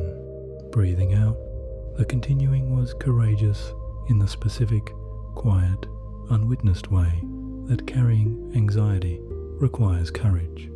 Breathing in, tonight the carrying is receiving its most honest reward, the slow breath's evidence of safety, delivered through every exhale. Breathing out, I am more than the anxiety that has been visiting me. Breathing in, The version of me that exists beneath the anxiety is here in this warmth and this slow breath. Breathing out, it has always been here beneath the alarm's occupation, waiting for the conditions that the slow breath creates. Breathing in, tonight those conditions are present and the version beneath is resting in them, real, available, mine. Breathing out, I am more than the anxiety that has been visiting me. Breathing in, I trust the body that has been faithful through every anxious hour. Breathing out, I trust the slow breath that has been the most direct communication with my nervous system tonight. Breathing in, I trust the night to continue the work that the session has begun. Breathing out, I am more than the anxiety that has been visiting me. Breathing in, I sleep now in the warmth that the slow breath has produced. Breathing out, I sleep now in the wider chest that the extended exhales have opened. Breathing in, I sleep now in the quieter alarm that the accumulated evidence has allowed. Breathing out, I am more than the anxiety that has been visiting me. Breathing in, the slow breath continues through the night. Breathing out, the vagal signal is delivered with every exhale. Breathing in, the nervous system receives it and the body rests and the night does its work. Breathing out, I am more than the anxiety that has been visiting me. Breathing in, I am the calm beneath the anxiety. Breathing out, I am the warmth the slow breath has revealed. Breathing in, I am here, I am breathing, I am resting, I am healing. Breathing out, that is enough. Breathing in, my body knows how to be calm, and the slow breath is showing it the way. Breathing in, each extended exhale delivers the evidence the nervous system has been waiting to receive. Breathing out, the alarm is quieter than it was, and the slow breath is the reason. Breathing in, I trust the body that has kept me here through everything the anxiety has asked of it. Breathing out, my body knows how to be calm, and the slow breath is showing it the way. Breathing in, the vagal tone improves with every breath cycle of this healing night. Breathing out, the parasympathetic activation deepens with every extended exhale delivered to the brainstem. Breathing in, the heart rate at the bottom of each exhale continues its gentle, faithful reduction. Breathing out, my body knows how to be calm, and the slow breath is showing it the way. Breathing in, the warmth in my chest is the circulation returning to tissue the anxiety was keeping it from. Breathing out, the warmth in my hands is the vasoconstriction easing as the alarm steps back. Breathing in, the warmth in my belly is the body caring for itself in the conditions the slow breath has created. Breathing out, my body knows how to be calm, and the slow breath is showing it the way. Breathing in, the anxiety is not gone, and the morning will meet what it has been pointing at. Breathing out, but tonight belongs to the body and the slow breath and the evidence of safety being delivered. Breathing in, the morning version of me is better equipped for the anxiety's concerns than the tonight version. Breathing out, my body knows how to be calm, and the slow breath is showing it the way. Breathing in, the version of me beneath the anxiety is resting here in this warmth. Breathing out, it has always been here beneath the alarm's occupation. Breathing in, the slow breath has been revealing it through every extended exhale of this session. Breathing out, my body knows how to be calm, and the slow breath is showing it the way. Breathing in, I am more than the anxiety that has been visiting me through the anxious period. Breathing out, I am the person who has carried it and continued to function and arrived here tonight. Breathing in, that arriving was the right instinct. The slow breath was the right practice. The body has responded. Breathing out, my body knows how to be calm, and the slow breath is showing it the way. Breathing in, the cellular work of the night is underway in every tissue of this resting body. Breathing out, the glymphatic clearance is doing its work through the deep sleep stages. Breathing in, the immune activity is resuming as the alert state's suppression of it eases with the slow breath. Breathing out, my body knows how to be calm, and the slow breath is showing it the way. Breathing in, the cortisol of the anxious day is clearing from the bloodstream through the hours of this healing night. Breathing out, each slow exhale contributes its small, specific, real reduction to the clearing. Breathing in, each parasympathetic activation reduces the sympathetic's cortisol maintaining activity by the degree the evidence warrants. Breathing out, my body knows how to be calm, and the slow breath is showing it the way. Breathing in, the chest that was compressed is wider. The slow breath did this through accumulation of evidence. Breathing out, the belly that was contracted is moving with the breath. The slow breath did this through patience. Breathing in, the alarm that was loud is quieter. The slow breath did this through the vagal signal, delivered faithfully. Breathing out, my body knows how to be calm, and the slow breath is showing it the way. Breathing in, I wake tomorrow with a nervous system that has received more sustained evidence of safety than any ordinary anxious night provides. Breathing out, I wake tomorrow with a vagal tone that is better for the slow breath's sustained practice through the night. Breathing in, I wake tomorrow slightly closer to the version of myself that exists when the anxiety is not running everything. Breathing out, my body knows how to be calm, and the slow breath is showing it the way. Breathing in, through the light sleep and the deep sleep and the dreaming and the dreamless hours. Breathing out, through every sleep cycle of this long and healing night. Breathing in, the slow breath continues. The vagal signal is delivered. The nervous system receives it faithfully. Breathing out, my body knows how to be calm, and the slow breath is showing it the way. Breathing in, the shoulders that were elevated are lower. The arms that were held are heavy. The hands that were closed are open. Breathing out, the jaw that was clenched is soft. The face that was performing is private. The breath that was rationed is full. Breathing in, all of this is the slow breath's accumulated work, delivered through every extended exhale of the session. Breathing out, my body knows how to be calm, and the slow breath is showing it the way.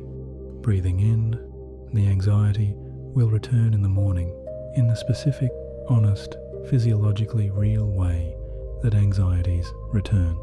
Breathing out, but it will return to a body that has received the slow breath's evidence through every hour of this night. Breathing in, it will return to a vagal tone that is better, a cortisol level that is lower, a nervous system that has rested. Breathing out, my body knows how to be calm, and the slow breath is showing it the way. Breathing in, the slow breath is not a cure.